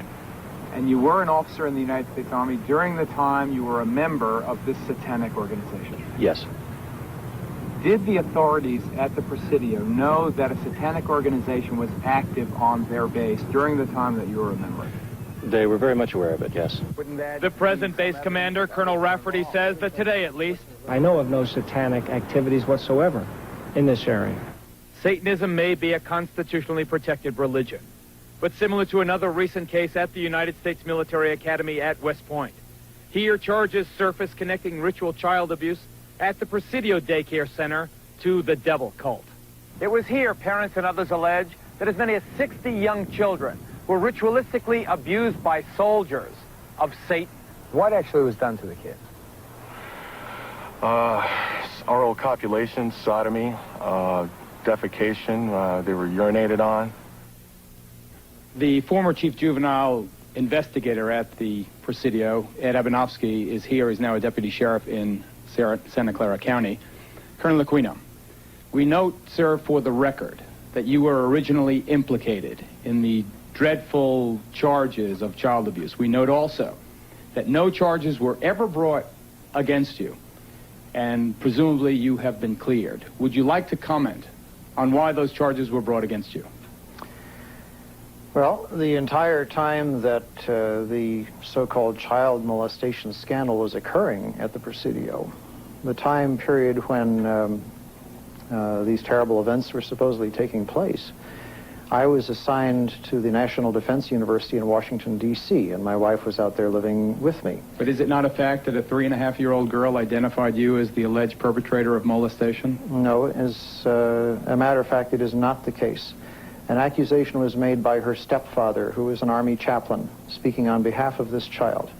In her original interview with the FBI, she denied ever being molested. Well, I've seen you are innocent until proven guilty. You were never charged in this case. I don't want to belabor the point. I have seen, however, the affidavits for the search warrant of your home, and they indicate the child is speaking to the authorities, not her father.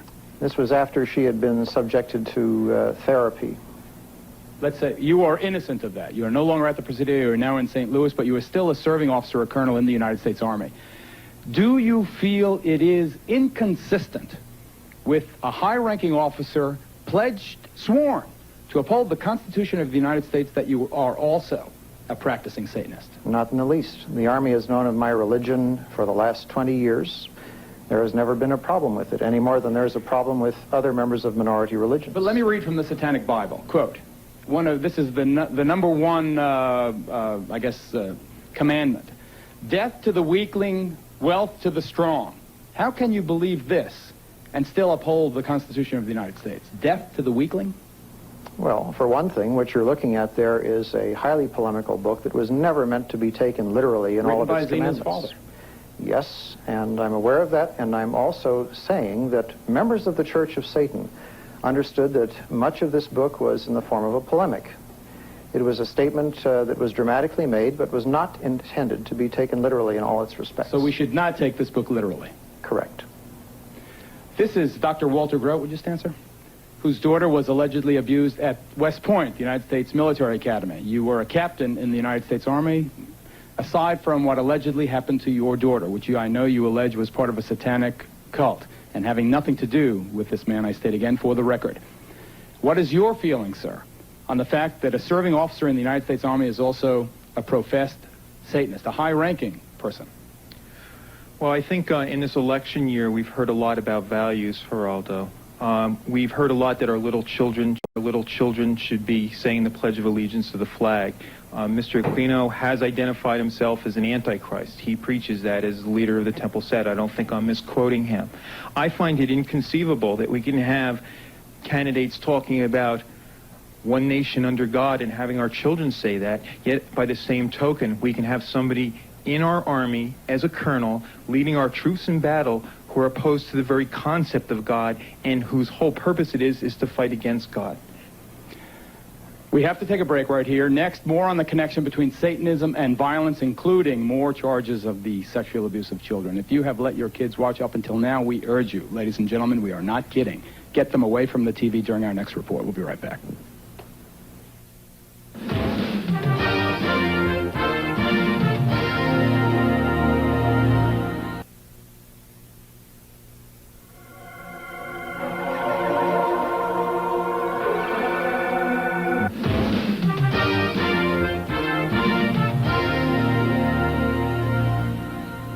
Once again, parents, we urge you to heed our strongest warning about this next report on the abuse of children, the alleged abuse of children, because if the point of devil worship is evil, what could be more evil than this? That's the baby right there. Right here? Uh-huh, it came out of her already. What'd they do to the baby? Then David took it and kept throwing it against the wall, and he killed it, and he took it in the house. No, you saw that? Yeah. These are pictures that can chill a parent's soul. They're a symptom that something dreadful, unspeakable has happened to the child. In this case, it's an 8-year-old boy from Grenada, Mississippi. They took us in an old caboose. And they had these things they called Spains. Spains? Yes, Spains. They stuck it up my butt. Who stuck it? David. Your dad? Uh-huh. Ow, did it hurt. 2 doctors have provided medical evidence that from a very early age, this boy has been repeatedly abused. His mother goes further. She claims the sexual abuse happened as part of a satanic ritual. Do you allege your husband was part of a satanic cult? I allege that he was the high priest of a satanic cult. David, the boy's father, has never been formally charged. He's now in hiding. Now, incest is certainly not new, but apparently more and more of it is taking on the dark overtones of Satan. She talked about there being a Satan, and she talked about there being boys that had hurt her. Listen to what this 5-year-old girl from Orange County, California, told her mother her father did to her. Daddy was heading the meeting, and he wore a real-life baby foot around his neck. She says they each drank the blood, and then they all hurt me. Said, how did they hurt you? She spread her legs and pointed to their crotch and says, right here. And it gets worse. According to his family, this severely traumatized 10-year-old boy, also from Southern California, was allegedly molested by a trusted neighborhood minister as part of an ongoing satanic cult. Jimmy talks about having a gun held to his head, about being shown a skeleton, about having to touch the skeleton. He has drawn pictures of a child being sacrificed. He's talked about animal sacrifices. He's disclosed molestation. In the very places created to care for children, in nurseries and daycare centers across the nation, there are increasing reports of ritual sexual abuse. The children of McMartin are still filled with lurid stories of their awful experience there. What did they say the devil would do to you? They said that if we told that the devil would come and kill our parents, and he said that we wouldn't live to be the age 9. What were they doing to you? Molesting me. What does that mean? What does molesting you mean? Touching us in places we don't want. And then they would, threaten us, oh, you don't say a word, else we're going to come to your house and kill everybody except for you, and we're going to send you to the devil and everything. And they would scare us really much. No region in this country is beyond the reach of the devil worshippers. Even here in the heartland of America, stories of ritual abuse crop up. The children you're about to meet were born into it. They say their parents forced them to witness bloody rituals, and even they say to participate in ritual murder. Now in the safe haven of a concerned foster family, the children are haunted by their personal nightmares. My dad was involved in a lot of it. Okay, he's like one of the main guys. He's a leader or something. He made us have sex with him and with other guys, and he's done it with other people. I don't know. I just don't like him. Tell us what else besides having sex with him and the other guys that made you do. Kill kids and be there and involved in everything else that happened. And I had to be there. And if I didn't, he threatened, you know, like, you're going to be killed, or people aren't going to believe you if you tell anybody. Or I'll find you, you know. So he said there's no way out and you must do it. We found out she had been defecated on, that it was smeared all over her body and put in her mouth. My children have talked about all of those things and worse. They've talked about having to kill other children. Well, she told me about the time from as we think was about year and a half, 2 years old, when this was the satanic cult that she was involved with. And she was made to take a gun and put it up to someone's head. It was another child, and pull the trigger. One of the greatest difficulties in reporting a story like this one is that so much of it sounds so outrageous, too dreadful, too bizarre to be true. Well, here in Nebraska and elsewhere across this nation, concerned citizens have gotten together to defeat that disbelief. This organization is called Believe the Children. Its guiding principle, that the stories these young victims are telling are too widespread, too consistent not to be true. The stories are so outrageous, and I am such an honest person, I assumed everybody would believe me. And to this day, I'll get in the middle of a story and I'll think, they're going to think I'm crazy. This sounds crazy. But when you begin to hear this same thing time and again, different stories, but the same horrible underlying things, the same behaviors in the kids, I just want to scream. I'm a stranger. I come up to you and you tell me this story and I say, I don't believe you. How do you react? What do you do? I just say, well, that's your right not to believe it. But someday, if you see something or you hear something from somebody else, just remember what you heard from me. If we were lying, I don't think we would come up with such good lies. Are you telling us the truth? If this isn't true, I mean, you can do anything you want with me, but it's true. So sad. Let's go now to the McMartin preschool parents who have gathered for us in Los Angeles. You recall that case, notorious case. I must state for the record, however, that the charges against most of the defendants have been dropped. Charges are still pending against 2 of them, however. We know that the parents and the children allege child abuse. What is much less known is that they say it was ritual abuse as part of a satanic cult. Whoever is the designated spokesman there, please tell us why you believe this was part of a ritual cult, abuse as part of a satanic cult. Well, the easiest reason to that question, Geraldo, is the fact when the children started talking, they started talking about robes and candles. They described an Episcopal church.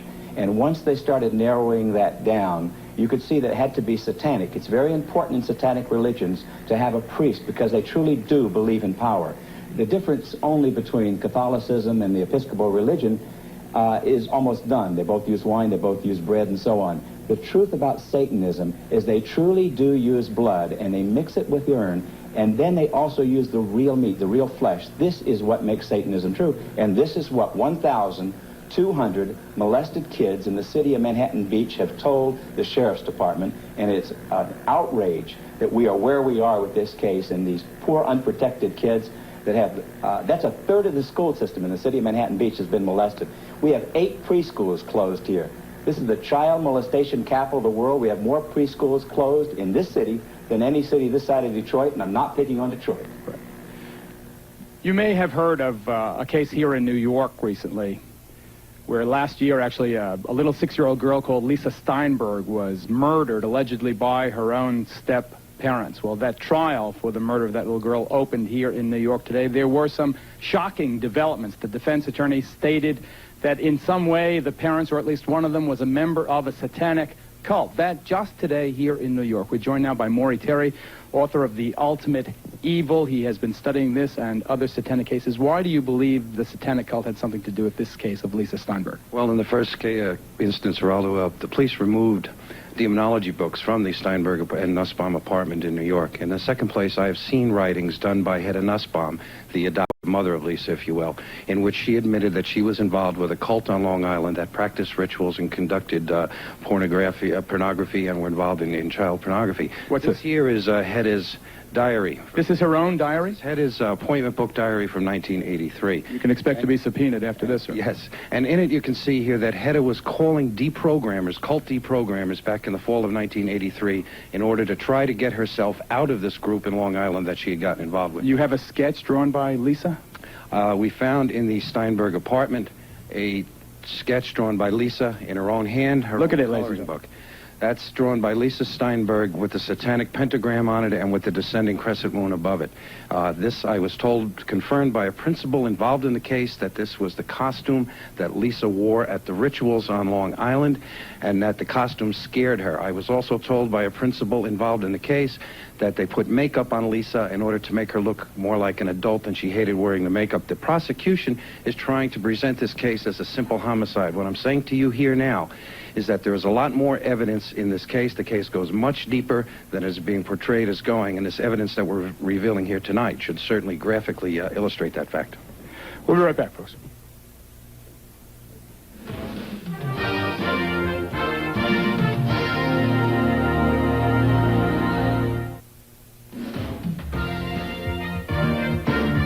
Berkowitz, Lucas, Ramirez, and Manson are the all-stars in the halls of infamy. But the vast majority of these ritual murders are not the work of the celebrated psychopaths. There are literally hundreds of cases most of us have never heard of. The Geraldo Rivera special, Devil Worship, will continue.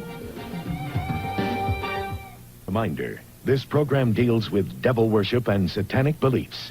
It contains explicit scenes and descriptions of violent crimes and rituals. Because of the program's theme and controversial subject matter, parental discretion should be exercised. The Geraldo Rivera special, Devil Worship. Exposing Satan's underground continues. Welcome back. The subject is Satanism, and I've been asked repeatedly where the idea to do it came from. Well, it goes back to someone that I interviewed for our special last spring on murder and the frightening fascination verging on adoration that so many people felt for this person.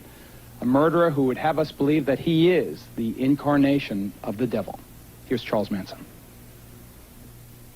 Okay, I killed everybody since day one. I've murdered them all. I'm God and I've killed everybody. Or the devil.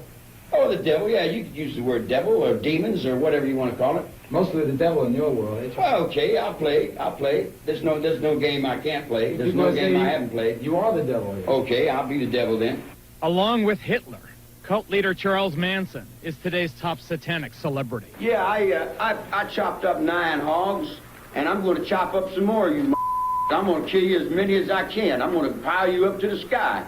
Responsible for at least 9 ritual murders, Manson is revered by many modern-day devil worshippers who have adopted his philosophy of the mass extermination of those they consider unfit to live. We would like to see most of the human race killed off because it is unworthy. It is unworthy of the gift of life. Nicholas Schreck visited Charlie at San Quentin, keeps a picture of his hero on his apartment wall, and displays a lock of Manson's hair as if it were a sacred relic. A bloodbath would be a cleansing and a purification of a planet that has been dirtied and degraded for too long. David Berkowitz, the son of Sam, was also a Satanist, the serial killer who terrorized New York while murdering 5 young women and seriously wounding at least 6 others. Berkowitz was deeply involved in bizarre rituals. So was Henry Lee Lucas, who told police he murdered his girlfriend, his mother, and others across the country, all for a satanic cult. Why do they want to kill people? It's supposed to be for the reincarnation of the devil. And when a series of ritualistic rapes and murders hit Southern California, it should have come as no surprise that Richard Ramirez, the alleged Night Stalker, worshipped the devil. Hail Satan. Hail Satan. Hail Satan. Hail a belief system that exalts sadistic murder, torture, ritualistic suicide, and racial purity. This has historically been a sacred day. A day of purification. A day of hell and fury. We mourn not its victims. We honor its victors. In closing, I would remind those here that murder is the predator's prerogative, and there is no birth without blood. Berkowitz, Lucas, Ramirez, and Manson are the all-stars in the halls of infamy. But the vast majority of these ritual murders are not the work of the celebrated psychopaths. There are literally hundreds of cases most of us have never heard of. Like this satanic murder in Denver, Colorado, where the victim was handcuffed, chained, and slaughtered. Authorities claim that before he died, the victim participated in drinking his own blood. Or this diabolical example in the city by the bay. Here in a rundown San Francisco neighborhood far from the tourist attractions and the Golden Gate Bridge, a satanic cult committed crimes of incredible brutality. This is the story of that cult and of its leader, a devil-worshipping murderer named Clifford St. Joseph. The body was tucked underneath the front wheels on the curbside, wrapped in yellow blankets and tied with guitar string. What was the condition of the body when you found it? It had a number of unusual wounds on it. One of the most unusual things was a design carved into the chest of the individual. And once we examined it more closely, it was an upside-down pentagram. The Devil's Pentagram, the inverted five-pointed star found on the unidentified corpse of St. Joseph's victim, is apparently the principal signature of Satanists. Like a recurring nightmare, it shows up at crime scenes and in their graffiti everywhere. At St. Joseph's apartment, where this grisly murder was committed, I talked to Ed, a fringe member of the cult, and the state star witness. What was going on in this apartment? They asked me if I had ever thought about killing somebody just to watch them die, and they asked me if I would like to join a satanic cult. Ritual crime was apparently a regular occurrence at this apartment. In this case of torture and murder, the victim has never been identified. For purposes of this case, he was called John Doe number 60. The first cut would be to the lips. That sealed the person's mouth for all eternity. They also poured wax, I guess, in the eyes, and that sealed their eyes for all eternity. They did much more to John Doe number 60, but we'll spare you the details. Caught and convicted of murder, kidnapping, and ritual abuse, St. Joseph and another cult member are currently serving long prison sentences. Ed remains free, although he claims only to have been a reluctant participant in the murder of John Doe 60. He does admit bringing a teenager here to be chained up and ritualistically abused. How can you say you have no guilt when you bring a 17-year-old kid in here, you help shackle him to a radiator, and then participate in his torture and sexual abuse? Well, I never participated in torture, and no torture was allowed of him. You were having sex with a kid who's chained up. What are you talking about? Well, Ricky, first of all, likes that type of sex. What was going on here is a nightmare. Yes, it is. Yes, it is a nightmare. Are there devil worshippers, are there murderers involved in this particular case still at large? In this particular case, yes. We do know of we have one person identified, other man identified who was present during this particular homicide. Do you think that this ritualistic stuff is spreading? It's all over the United States and probably all over the world because it's just something that people are experimenting with now. Satan means whatever I'm looking at, whatever I want it to mean. It's on my forehead. It's me if I can get up on that highway. It's everything that human beings don't understand. It's all their fears. It's what they're not sure of. You dig what I'm saying? Satan to me would be God. That man is so repugnant. All of these satanic murderers are. The acts that they have been convicted of committing are so horrible that the question could fairly be raised again, why are we doing this broadcast? We are doing it, ladies and gentlemen, because it's our feeling that these cases are too often overlooked, too often underreported. We think that there is a widespread problem here that you deserve, that you need to know about. Joining us right now via satellite, we have another convicted satanic murderer. His name is Charles Gervais. He is currently serving a life sentence in Angola Penitentiary in Louisiana. Mr. Gervais, why, in Satan's name, did you hammer and strangle to death an innocent person? Did you really think, sir, that they were going to give you 10,000 souls, this devil? Well, Raldo, I can't talk about my case. Get to the point about Satanism, Charlie. Okay. There's a lot of confusion in it, and it's mostly people that really don't understand. Listen, what about this 10,000 souls, Buster? That's what I want to know about. Well, that's what I've got into Satanism for. Why? Why? Because it possessed power.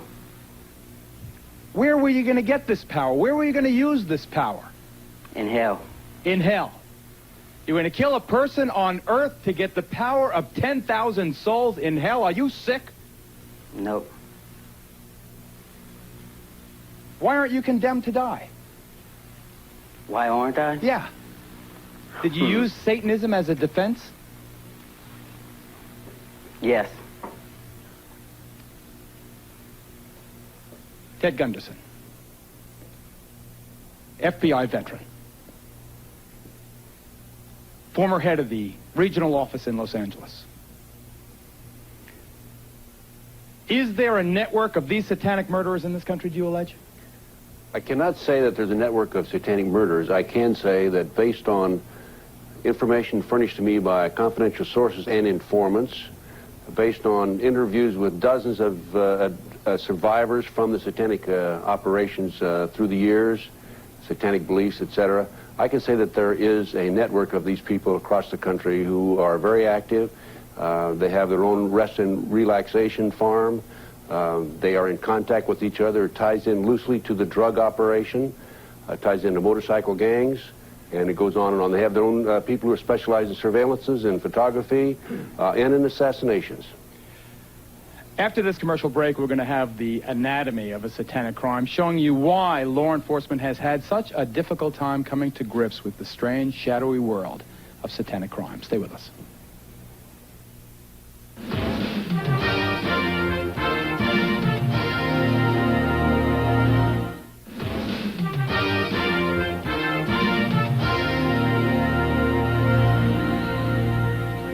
One reason we think you haven't heard more about them is that many satanic crimes are simply not recognized as such. Take a look at this report, please. These ritualistic crimes are everywhere, and yet in most communities they are either overlooked or underreported. There's an example going on right now here in Kansas City that tells us why. In this house, in a quiet residential neighborhood, a series of brutally violent, horrible crimes have been committed, and yet the police and prosecutor in this town seem either unable or unwilling to draw the obvious connection between what happened here and Satanism. All I know is the whole thing was evil. This 22-year-old, call him Jay, escaped from the House of Horrors wearing only a dog collar. For 4 days, he had been ritualistically tortured by a man named Bob Burdella. He took a transformer and hooked it to my genitals and stepped back and took pictures while I'm flopping around. What a sick dog. It seemed to never end, you know. After Jay escaped through a window by burning the ropes that bound him to the bed, the police arrested Burdella. When they searched his home, they found over 250 photographs of young men, including Jay, in the process of being tortured, in some cases fatally. Hidden in the walls of the home, they also found a human skull. He had pictures of guys that he had did things to. Kids tied up and with marks on them and things. Apparently, Burdella would pick up young men, usually hustlers like Joe. Many of them runaways who cluster in Kansas City Strip. I need $25 and you For a small amount of money, these kids go anywhere to do anything with anyone. Unfortunately, some went home with Burdella. whose involvement with devil worship was easily apparent. There was, for example, a satanic symbol on the outside wall of his house. His business card seemed straight from hell, and he ran this macabre shop of horrors, possibly stocking it with his own unique hobby. By agreement with the district attorney, Burdella was allowed to plead to 1 count of murder. He received a life sentence, but many people in this community are outraged that the investigation went no further. Did the police pursue these allegations of satanic involvement? The police department, it's my understanding, called in some people who knew about witchcraft to talk to them about that. That particular aspect of the case basically went nowhere. County legislator Carol Cole disagrees. Why do you think there is no attention being paid to that ritual aspect of this case? You're in the heart of America, the Bible Belt, and we hate to think that people like that live next door to us. We're turning our backs on, acting like it doesn't happen. We're putting our hands over our eyes as if it didn't occur here, that it was just a murder. This is Detective Lee Orr of the neighboring Kansas City, Kansas Police Department. Do you believe there is a satanic aspect to these horrible crimes? Yes, I'm sure there is, yes. We've also had contact with people that have come out of the occult, Satan worship, who have definitely made statements and who I've interviewed that state that Mr. Burdella was involved at a higher level than most in the occult.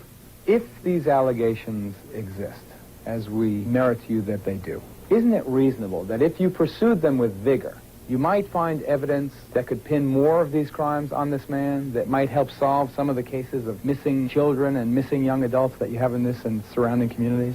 There isn't any question that if there are people who have information about him being involved in witchcraft or Satanism, and that information has not been given to us, that we would love to have it because it would be further leads that we could follow. Here perhaps are some leads for investigators to follow. Item: police reports obtained by us show local authorities have long been aware that devil worshippers were conducting large-scale ceremonies in the Kansas City area. Item: this young man says he was an eyewitness to a sexual orgy at Burdella's house, one with heavy satanic overtones. And item: this woman claims she met Burdella through her former husband, a high priest in a local satanic cult. We were at a meeting in the area, and he was up on the platform in a throne, which symbolizes that that sacrifice at that particular meeting was for him, was done for him. So he was in an exalted position. He was a VIP. Yes, he was. What happened there at that ceremony? There was a young man killed, a young boy. He was 16 years old. Did you ever tell the police about any of this? No, I didn't. Why? People don't believe you when you talk about these things. People just do not believe these things happen. Remember, aside from the torture and sodomy of Jay, who escaped, Burdella has pled guilty to just one murder, a runaway whose skull was found inside his house. A second murder charge is pending. Yet police sources tell us Burdella is suspected in at least 7 homicides. When they excavated his backyard, they found remains of 3 people. Paul Howell believes his missing 19-year-old son was among them. They found a head right up here, I believe. A skull? A skull right up in this area somewhere. It is one thing for law enforcement to be uninformed. It's quite another, though, for them to refuse to follow known leads. Paul Howell alleges they did exactly that, with the information he provided from his own investigation. For 3 years, he says, he begged them to investigate Burdella's suspected connection with his boy's disappearance. I dug through his trash and found different things. At one time, I thought it was dog remains. Later on, after the investigation, the police come in 3 years later, I found out that this is the way they said Bob disposed of some of the waste of the human remains. He put them in dog food bags and set them out in the trash. What must it be like to a father to think that his own son was disposed of in pieces in someone's garbage? It's just very upsetting, actually, and want to get even. You want to find everybody that's involved beside Bob and hope that it don't happen to anybody else's kids. It apparently also happened to Harriet's kid, Bonnie's husband, James, who disappeared in 1985. When James first disappeared even, we begged him to do something to go in Burdella's house to get a search warrant for any reason to try to find my son in there, because it had been told to us that he was possibly chained up in the house in there.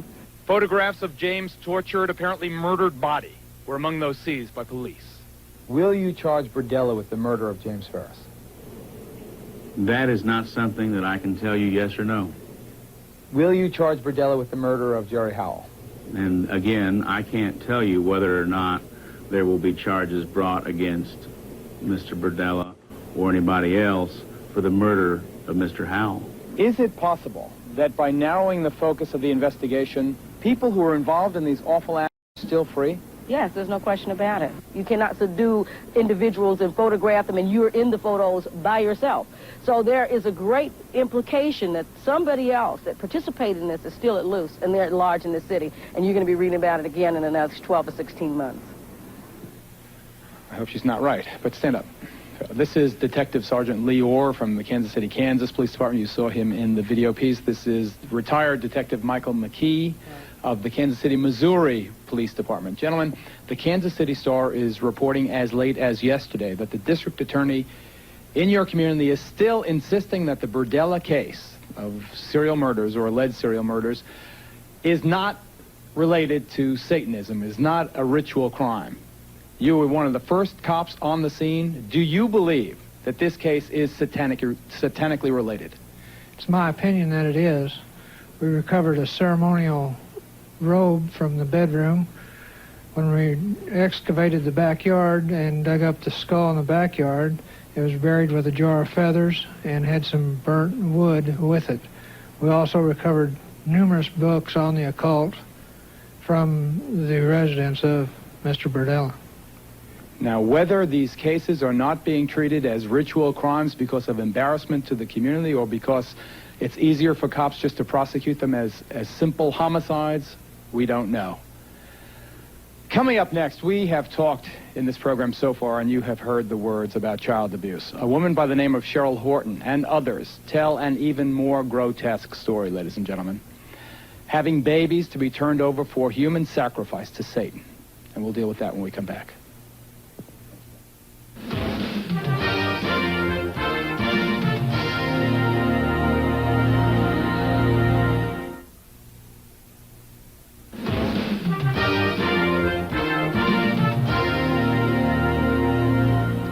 I think sometimes that, ironically, on television, when you give a disclaimer, it has exactly the opposite to the intended effect, and more people tune in than tune out. I'm going to say this as straight as I possibly can. I am begging you, if you're a parent and you've got kids there, that this subject is just too upsetting for your young children. Please get them out of the room or change the station. We urge you to exercise parental discretion. It has been established, as you have already seen on this program, in courts of law now, that human sacrifice is sometimes an element in rituals performed by people calling themselves Satanists. There is no longer any doubt about that, though just how often it actually is done is obviously impossible to know. The ideal sacrifice, we are told, apparently requires babies. And there are those people in satanic sex, including mothers who have belonged, who tell of babies being bred for sacrifice. Take a look, please. Read what they do, Guy. They use blood in their rituals, and the blood that has the most power is baby's blood. In the classic horror film Rosemary's Baby, Mia Farrow is drawn into the clutches of a satanic cult and is married to the devil. This is no dream. This is really happening. She conceives the Antichrist, providing the group with a living symbol of Satan to be worshipped and adored. God is dead! Satan lives! As sickening and unbelievable as it sounds, bearing children for use in satanic rituals may really be happening. My daughter, who I named Wendy, was sacrificed at birth with an upside-down cross and then taken outside and buried. My son, they kept and let live till 2 years old, and then he was sacrificed. Michael and I had a son, and he was dedicated to Satan at birth, and at 6 months of age, he was sacrificed to Satan. It is most common for the heart to be taken from the child and offered to Satan. These women say they speak from personal experience. They claim to be breeders, forced by covens to bear children, both as a way for the cults to get new members and to find fresh victims for ritual murder. Did you give birth to infants who were sacrificed? My first two Were sacrificed? were sacrificed. I was told it was the highest honor I could ever do as a woman, was to sacrifice my first two. And you did that? I was so brainwashed, I believed their philosophy. Jackie tells us she was able to escape her satanic cult. Today she helps other women, like Donna, who are trying to break free. You killed your babies? Take the skin off. You skin the baby? You take the baby's skin off? Do you feel remorse? Have you told the police? I had to do what I had to do, or I'd be killed like the babies that they made me watch killed, and that they put in my hand. They said, "Obey, or this is you." Jackie, you have some pictures drawn during the therapy sessions by the people who've been through this. Why don't you show me some of them? This picture is a person remembering skinning children and babies and hanging it out to dry. Until skinning them, taking the skin off alive while they are alive, and skin them until they die. And that's how your babies died? They took a little patch about 3 by 4 off of her stomach, skinned her, and said, "We'll skin you all the way if you talk or cry." You learn not to cry real fast. I don't cry. For their part, mainstream Satanists strongly deny these gruesome allegations. Zena is the daughter of Anton LaVey, founder of the modern-day Church of Satan. That's a popular misconception, too, is that children are sacrificed at the altar, or that animals are used for sacrifices. And it's a horrible, horrible misconception. This is real hard for the police because they can never find proof, and that's because the bodies are sometimes consumed for communion, sometimes burnt, sometimes put in concrete. For proof, the women offered a few grisly photos. But as the Satanists are quick to point out, the images of death and decay are impossible to verify. These middle-class housewives that are worried that we want to abduct their children are barking at the wrong tree because we wouldn't want anything to do with their whole mediocre and corrupt lifestyle. Because the charges are so bizarre, most mental health professionals distance themselves from the entire area of Satanism. But here in Denver, Colorado, the Bethesda Psychiatric Institute has become the first in the country to devote an entire department to treating the victims of ritual crime. Can we believe these stories of sacrifice?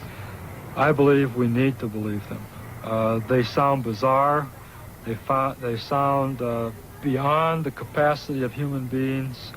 But the stories we receive are tremendously consistent. Is this an epidemic? I believe involvement in Satanism is increasing.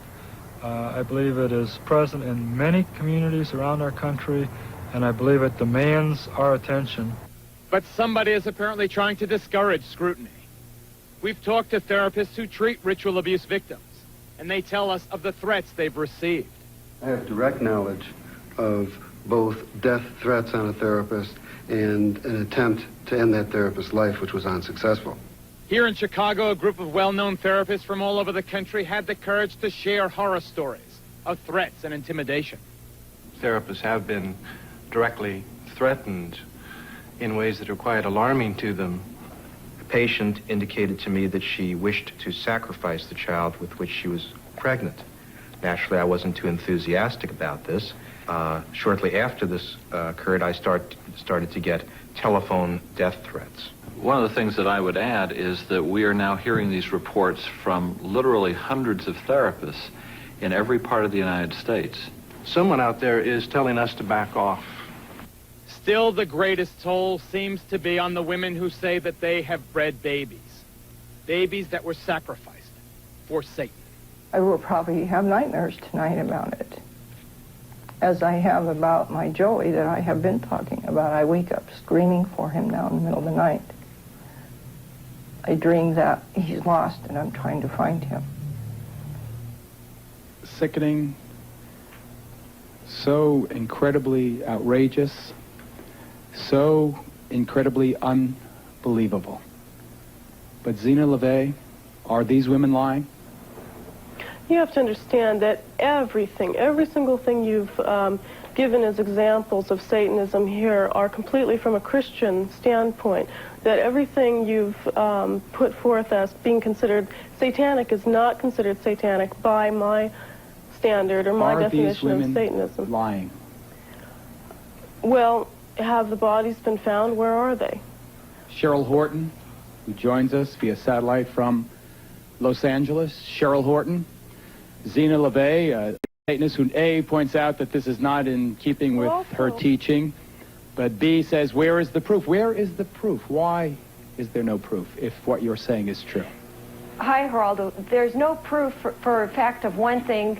They burn the bodies. They either do that, they'll chop them up and dump them in the ocean, or they'll pour them in concrete, or they take and they use them for communion and eat them and then make bones out of the tools.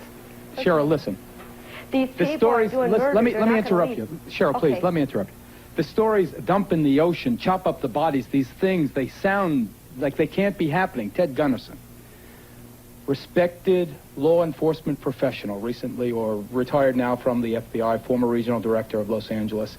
Do you, sir, believe that these dreadful allegations of babies being sacrificed are true? I absolutely believe it, without any doubt.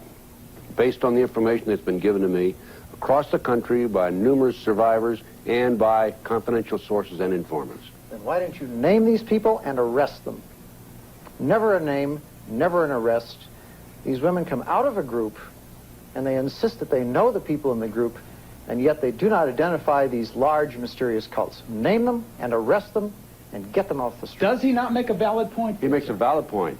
The problem with that is, number one, police officers don't believe it. I may believe it. You may believe it. Some people in your audience may believe it. They don't believe it. Number two, if you decide to investigate these people, you have to, number one, handle it from an undercover operation. If you put an undercover operation into effect, then you have, in a sense, your own police officers become involved in these heinous crimes, and they are, of course, become murderers. And in addition to that, if you do decide to investigate these people, it's a lot of work. And many law enforcement officers are apathetic and don't want to get involved. Ladies and gentlemen, you have heard this. The debate here could rage over this issue alone for hours and hours and hours. Michael Aquino is right when he says there have not been any successful prosecutions for this horrible allegation. Ted Gunderson is a sincere man with a good reputation who says that there are difficulties in the prosecution. Still, the point is it has never been proven in a court of law. Obviously, it needs more investigation, but if these things are happening, then there should be a national task force of federal and state and local cops working together to prove or disprove. Because this is just unacceptable, this impasse. Coming up, we're going to have warning signs you should watch for, parents, and all of our guests will be available for a final discussion about Satanism after this break.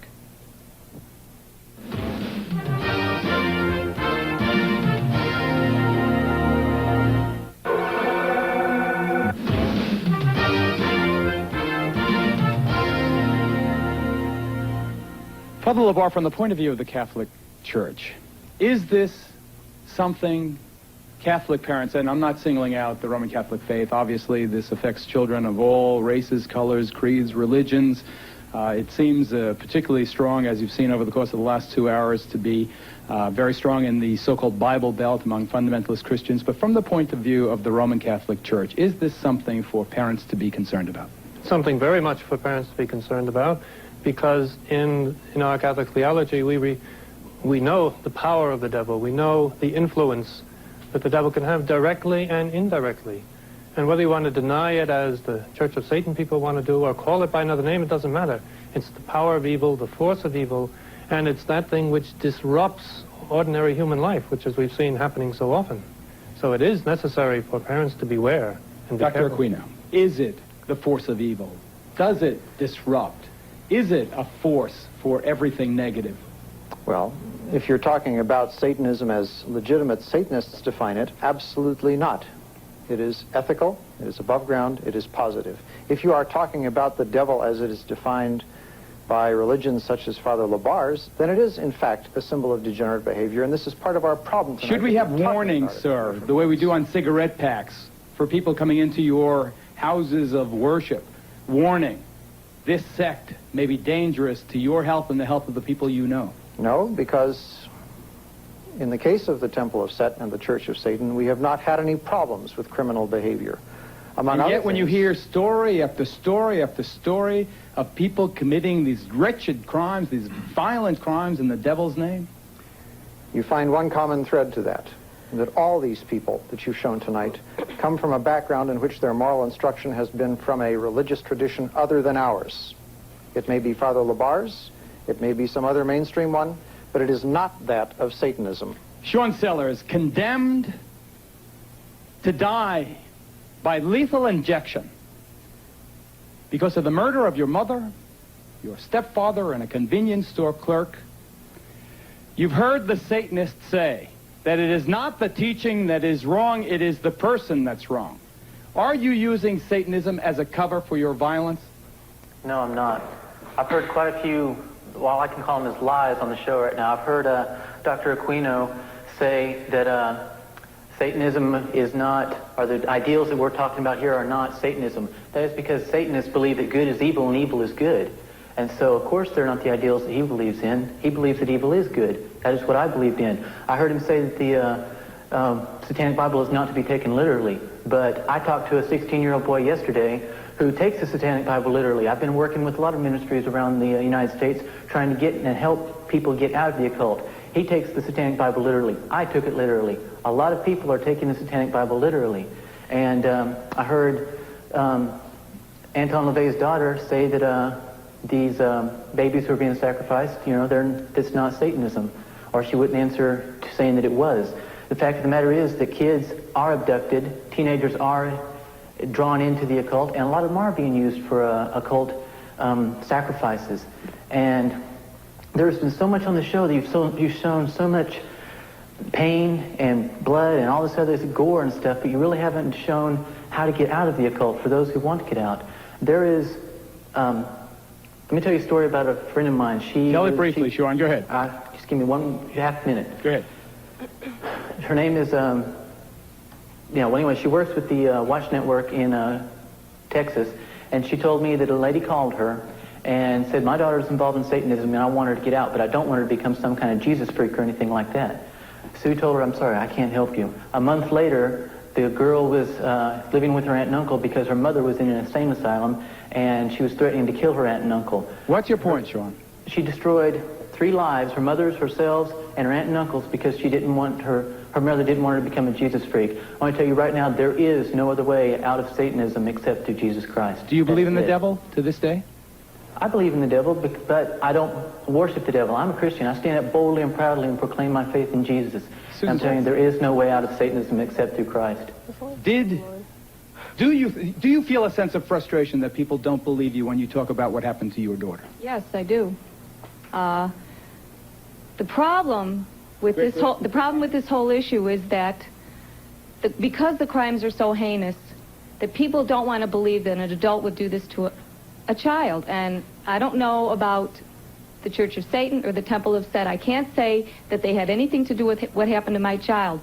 But if you look at a child's behavior, a child who's been ritually abused, there is no way that you can say that these things that they're talking about didn't happen to them. From the nightmares, to the running around the room when they disclose, to the latching on, to the crying and saying, Mommy, Mommy, Mommy, don't go out, because if you go out, they're going to kill you. Threats, intimidation, fear. That's how this happened to my child and children all across the country. And it may have nothing to do with Dr. Aquino or Miss LaVey. All I know is what's happening to kids all over the country. They're being ritually abused. I don't know who's behind it, but it's happening. And parents have to be aware that children are not lying. Police officers have to listen to children. Listen to what they're saying and look at their behavior, because a child cannot talk like you and I, who's been ritually abused. We'll be right back.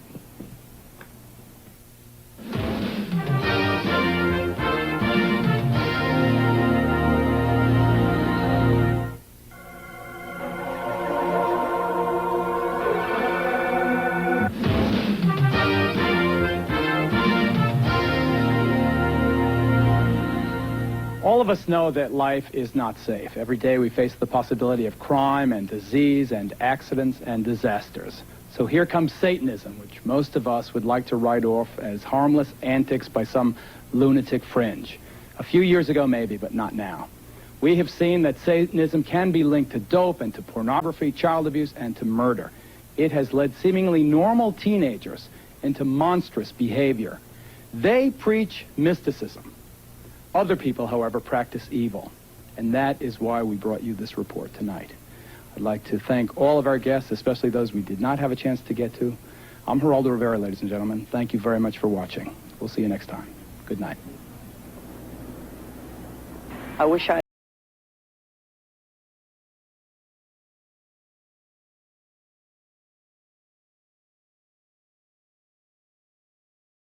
Well, social services in the UK have come under fire for forcibly taking children from their parents for seemingly minor reasons. Care workers insist they are always putting the best interests of the children first, but families say they're needlessly broken up, and critics claim the system is all wrong. It's a process that's shrouded in secrecy by the law, and social services refuse to discuss individual cases.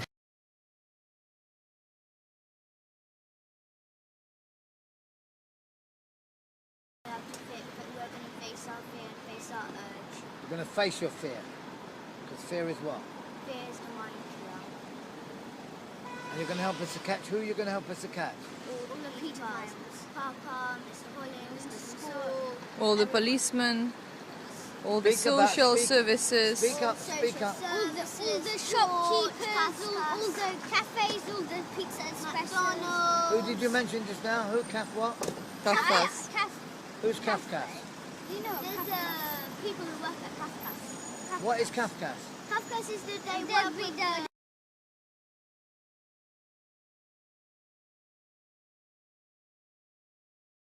They're for children. They work with the social services. And what did they do to you? They do sex.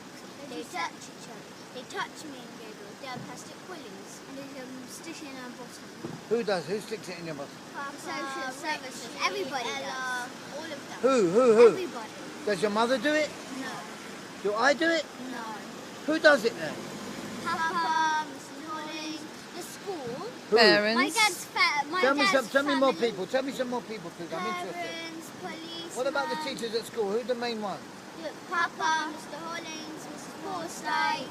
Who's Mrs. Forsyth? She's the head teacher of our school.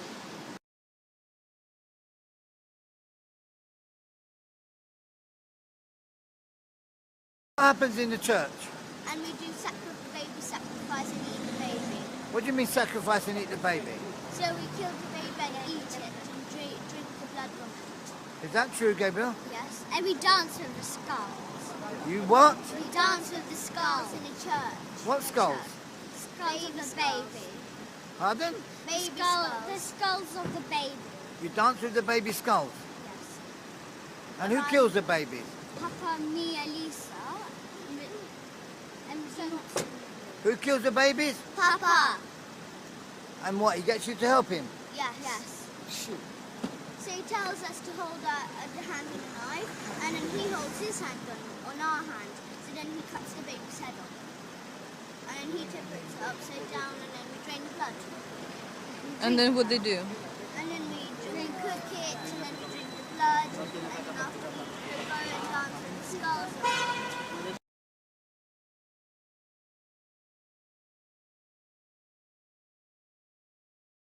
I had a case the other day where a mother was about to deliver her child in a hospital, and 5 policemen and 2 social workers came into the delivery room to seize that child. 5 policemen with a mother who is helpless lying there giving birth to her baby. I mean, it is, you can't believe such things are happening.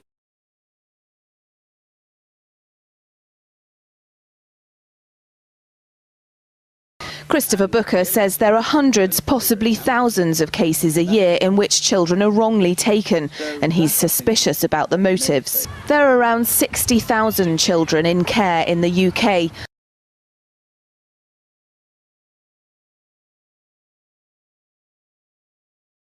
A woman jailed for waving to her children across the street. A mother in court over sending her 8-year-old son a birthday card. They may sound like surreal soundbites from a totalitarian state, but actually they're headlines from the UK.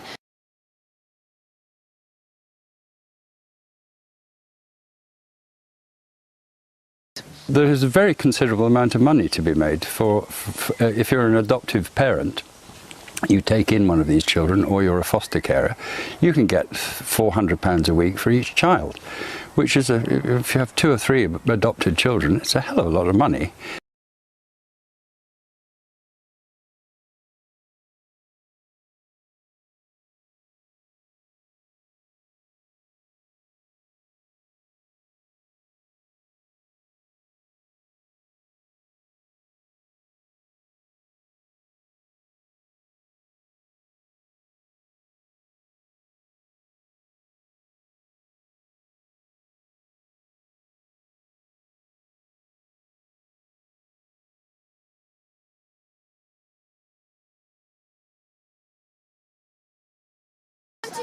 We decided to stop touching each children and stop touching each other and stop touching ourselves and face our urge. And what else are you going to stop doing? And stop touching ourselves. And we're going to stop touching ourselves. And what else are you going to stop? And stop killing babies. And stop killing babies and...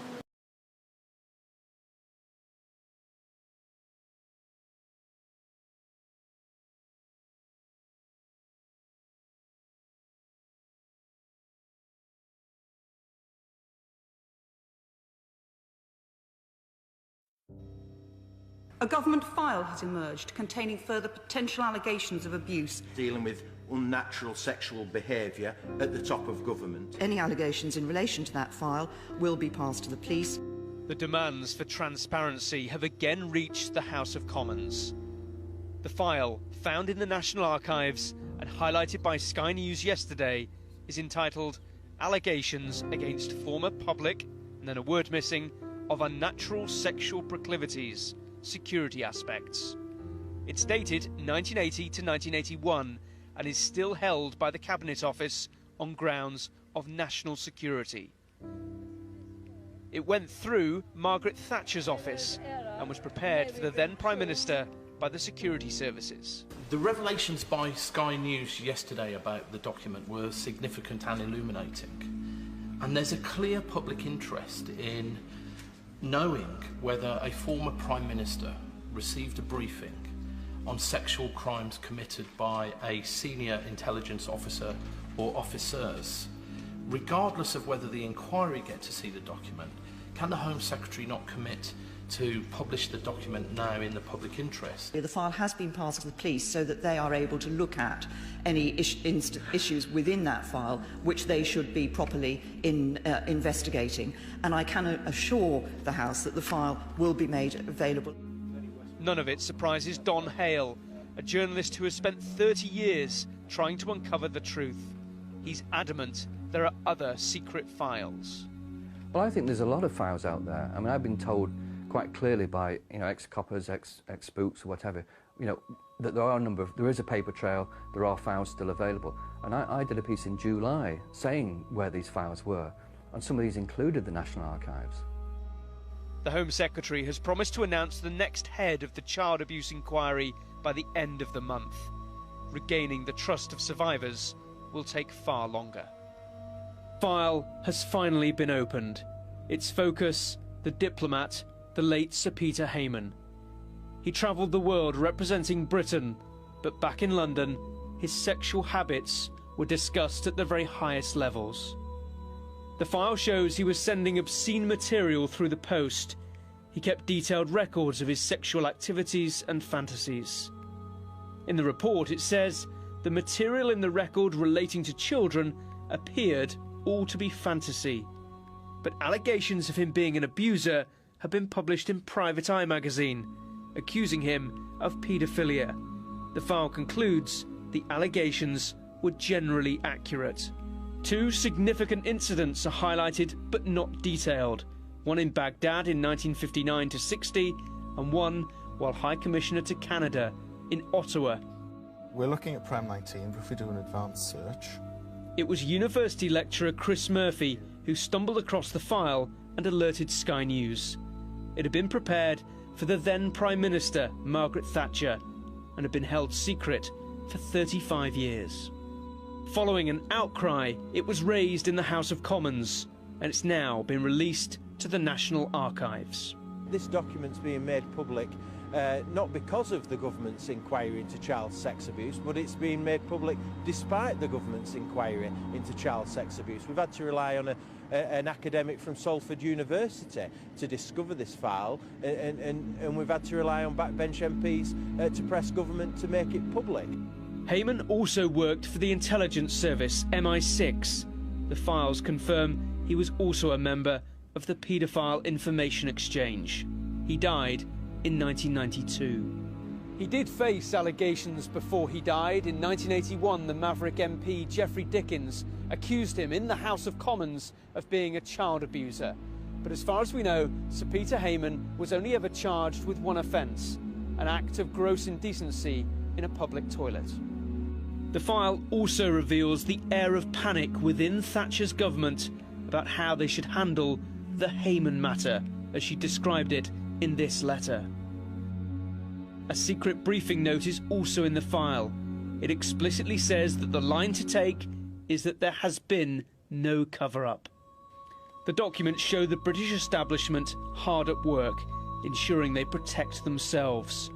It's telling that there is no consideration of any potential victims. But the Westminster of the 1980s was a place where secrets could be buried. Unravelling it all is a slow process, and the Heyman file is just one part of it. I feel that this inquiry is so important, and at the forefront of it are so many victims. My message to the survivors is that I have committed to undertake this inquiry, that it will be robust, that it will be independent, and that I will work in a timely way. As soon as she moves to London, she'll have to start delivering on the British government's promises on child abuse. I am now more determined than ever to expose the people behind these despicable crimes and the people in institutions that knew about abuse but didn't act, that failed to help when it was their duty, sometimes their very purpose, to do so. She knows the inquiry could unravel an alleged paedophile network operating in Westminster in the 1970s and 80s. That's why both Baroness Butler-Sloss and Fiona Woolf had to step aside. They were too close to the British establishment.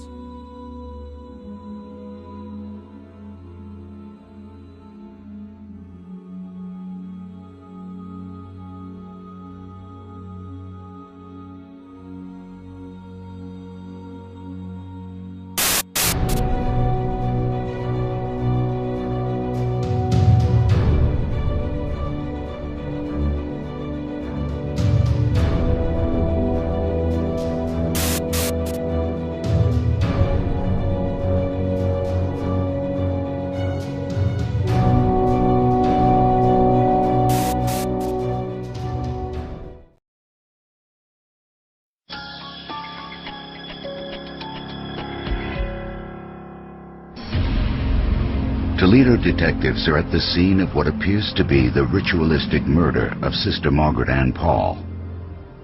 Found in the sacristy of Mercy Hospital, the nun has been stabbed 31 times.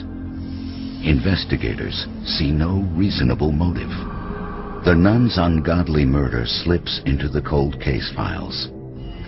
But in June of 2003, the old cold case is revived when the Attorney General's office receives a letter from a woman with startling allegations against members of the Toledo, Ohio clergy. The letter contained a lot of examples of sadomasochistic sex, priests paying to have sex with young girls in the parish, ritualistic things, girls being on the altar, being offered up, animals being sacrificed. The letter even had examples of children being killed. There had been people in robes that surrounded her at a very young age in a basement with candles, being penetrated by snakes and having insects put on her body.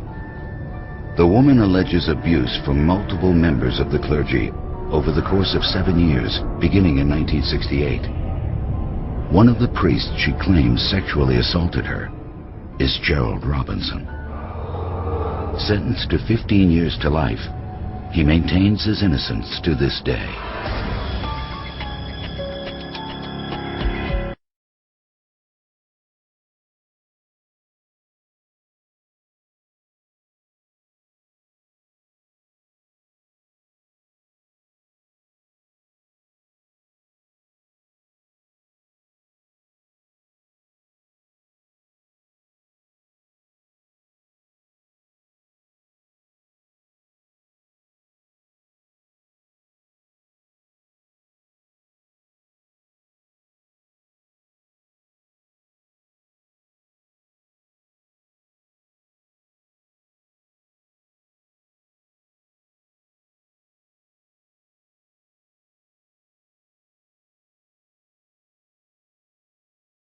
Down, down, down. And I just can't believe my first love won't be around. And I'm not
Number 9, number 9, number 9.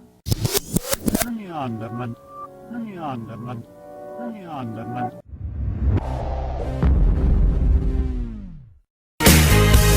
it's my life. Girl, get it, girl, get it, girl. To the front, to the side, to the back, but plus of the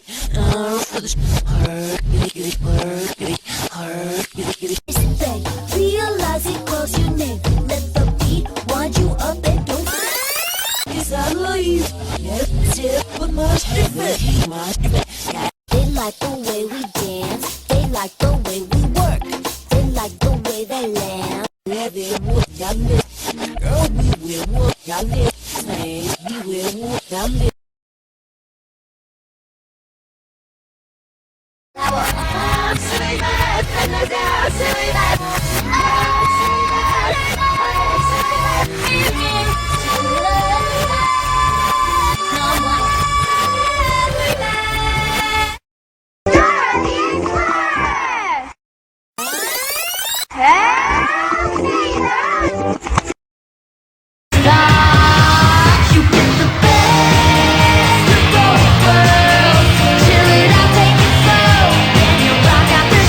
You get the best.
Pretend.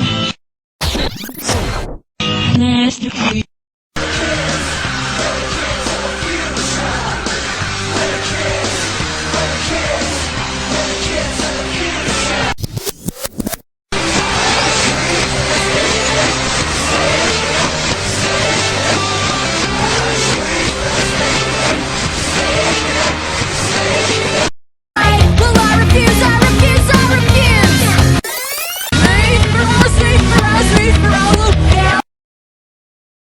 Cause I can do it better.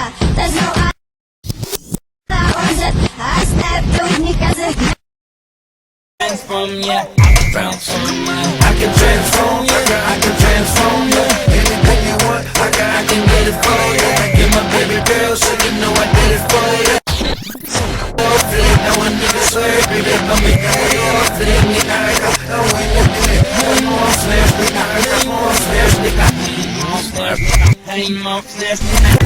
Release me from this curse I'm in. Trying to maintain, but I'm struggling.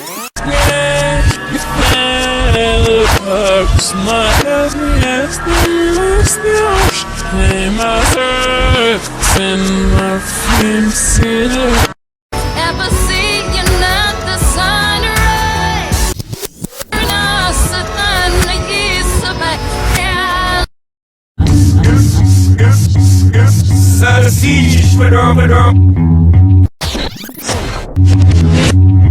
Murder, murder, Jesus.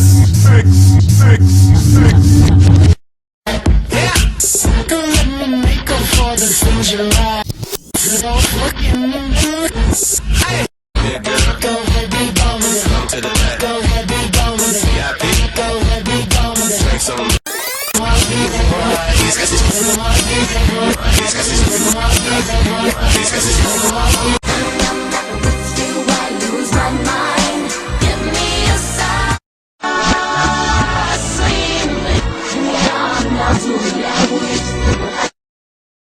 It's Britney, bitch. Feels like no one else in the room. It's like no one else. Every time you flat.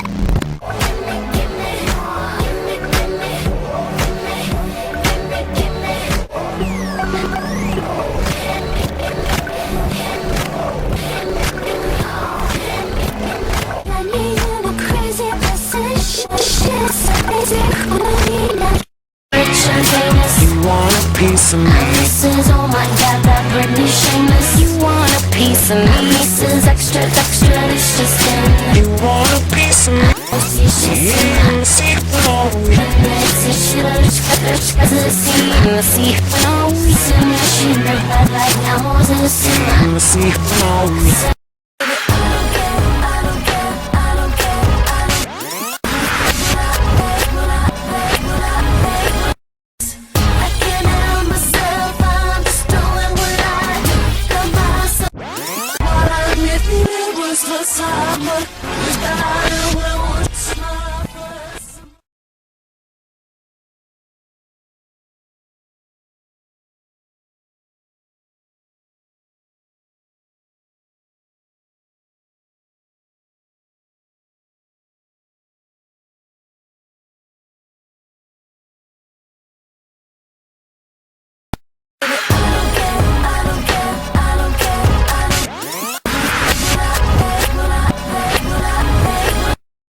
Sex, yes, and now I want it bad, want it bad. I love that, this more, I want. That glass is empty, the is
Yes, we can.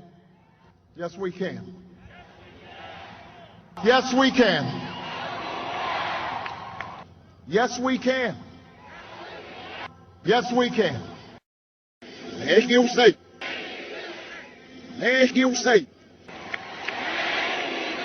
Thank you, say. Thank you, say. Thank you, say. Thank you, say.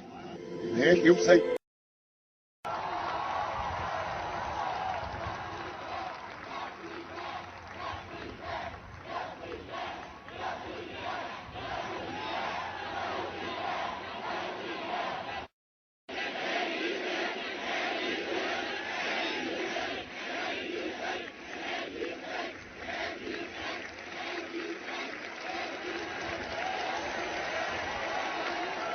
American creed. Yes, we can. Thank you, say. And here from the grandma. Thank you, say. And here from the grandma. Thank you, say. And here from the grandma. Yes, we can. When there was despair in the Dust Bowl and the law beside the nerves is the window. Thank you, say. The law beside the nerves is the window. Thank you, say. The law beside the nerves is the window. Thank you, say. A new sense of common purpose. Yes, we can. Thank you, say. Suburb na maakt was meer sooner. Thank you, say. Suburb na maakt was meer sooner. Thank you, say. Suburb na maakt was meer sooner. And a democracy was saved. Yes, we can. She was there for the buses in Montgomery. Here, Mike, I'm Mrs. Stop with the friends. Thank you, say. Yes, so we're so confident. Here, Mike, I'm Mrs. Stop with the friends. Thank you, say. Yes, so we're so confident. Here, Mike, I'm Mrs. Stop with the friends. Thank you, say. Yes, so we're so confident. We shall overcome. Yes, we can. A man touched down on the moon. Thank you, say. Marker will ask you. Thank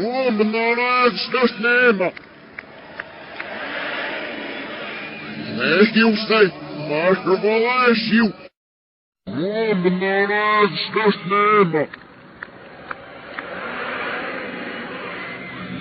you, say. Marker will ask you. He knows how America can change. Yes, we can. America, we have come so far. Thank you, say. Sneers met de karma als aan die. Alvast mag bij uw karma. Thank you, say. Sneers met de karma als aan die. Alvast mag bij uw karma. Thank you, say. Sneers met de karma als aan die. The spirit of a people. Yes, we can. Thank you. God bless you. And may God bless the United States of America. We zelf maken. We zelf maken. We zelf. Thank you, say. Vergeef me maar de exit.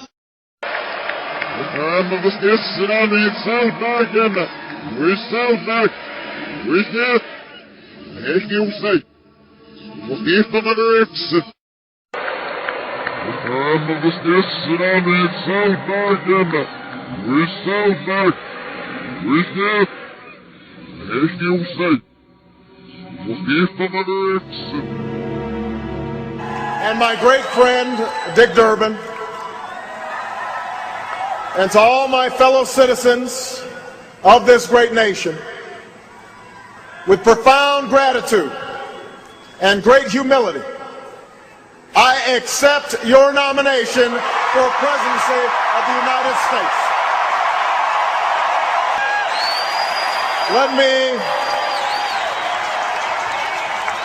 Let me express my thanks to the historic slate of candidates who accompanied me on this journey.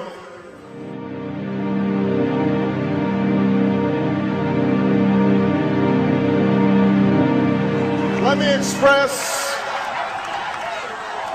me express my thanks to the historic slate of candidates who accompanied me on this journey.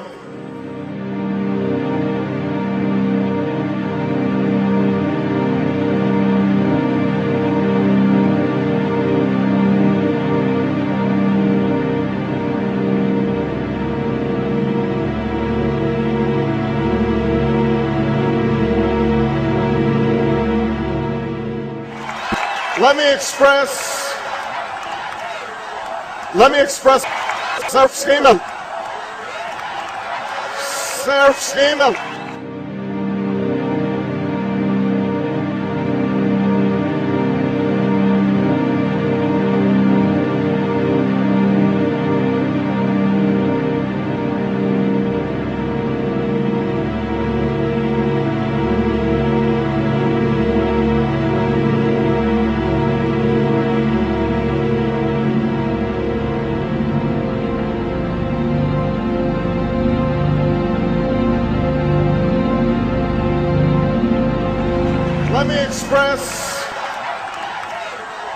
Let me express self-esteem.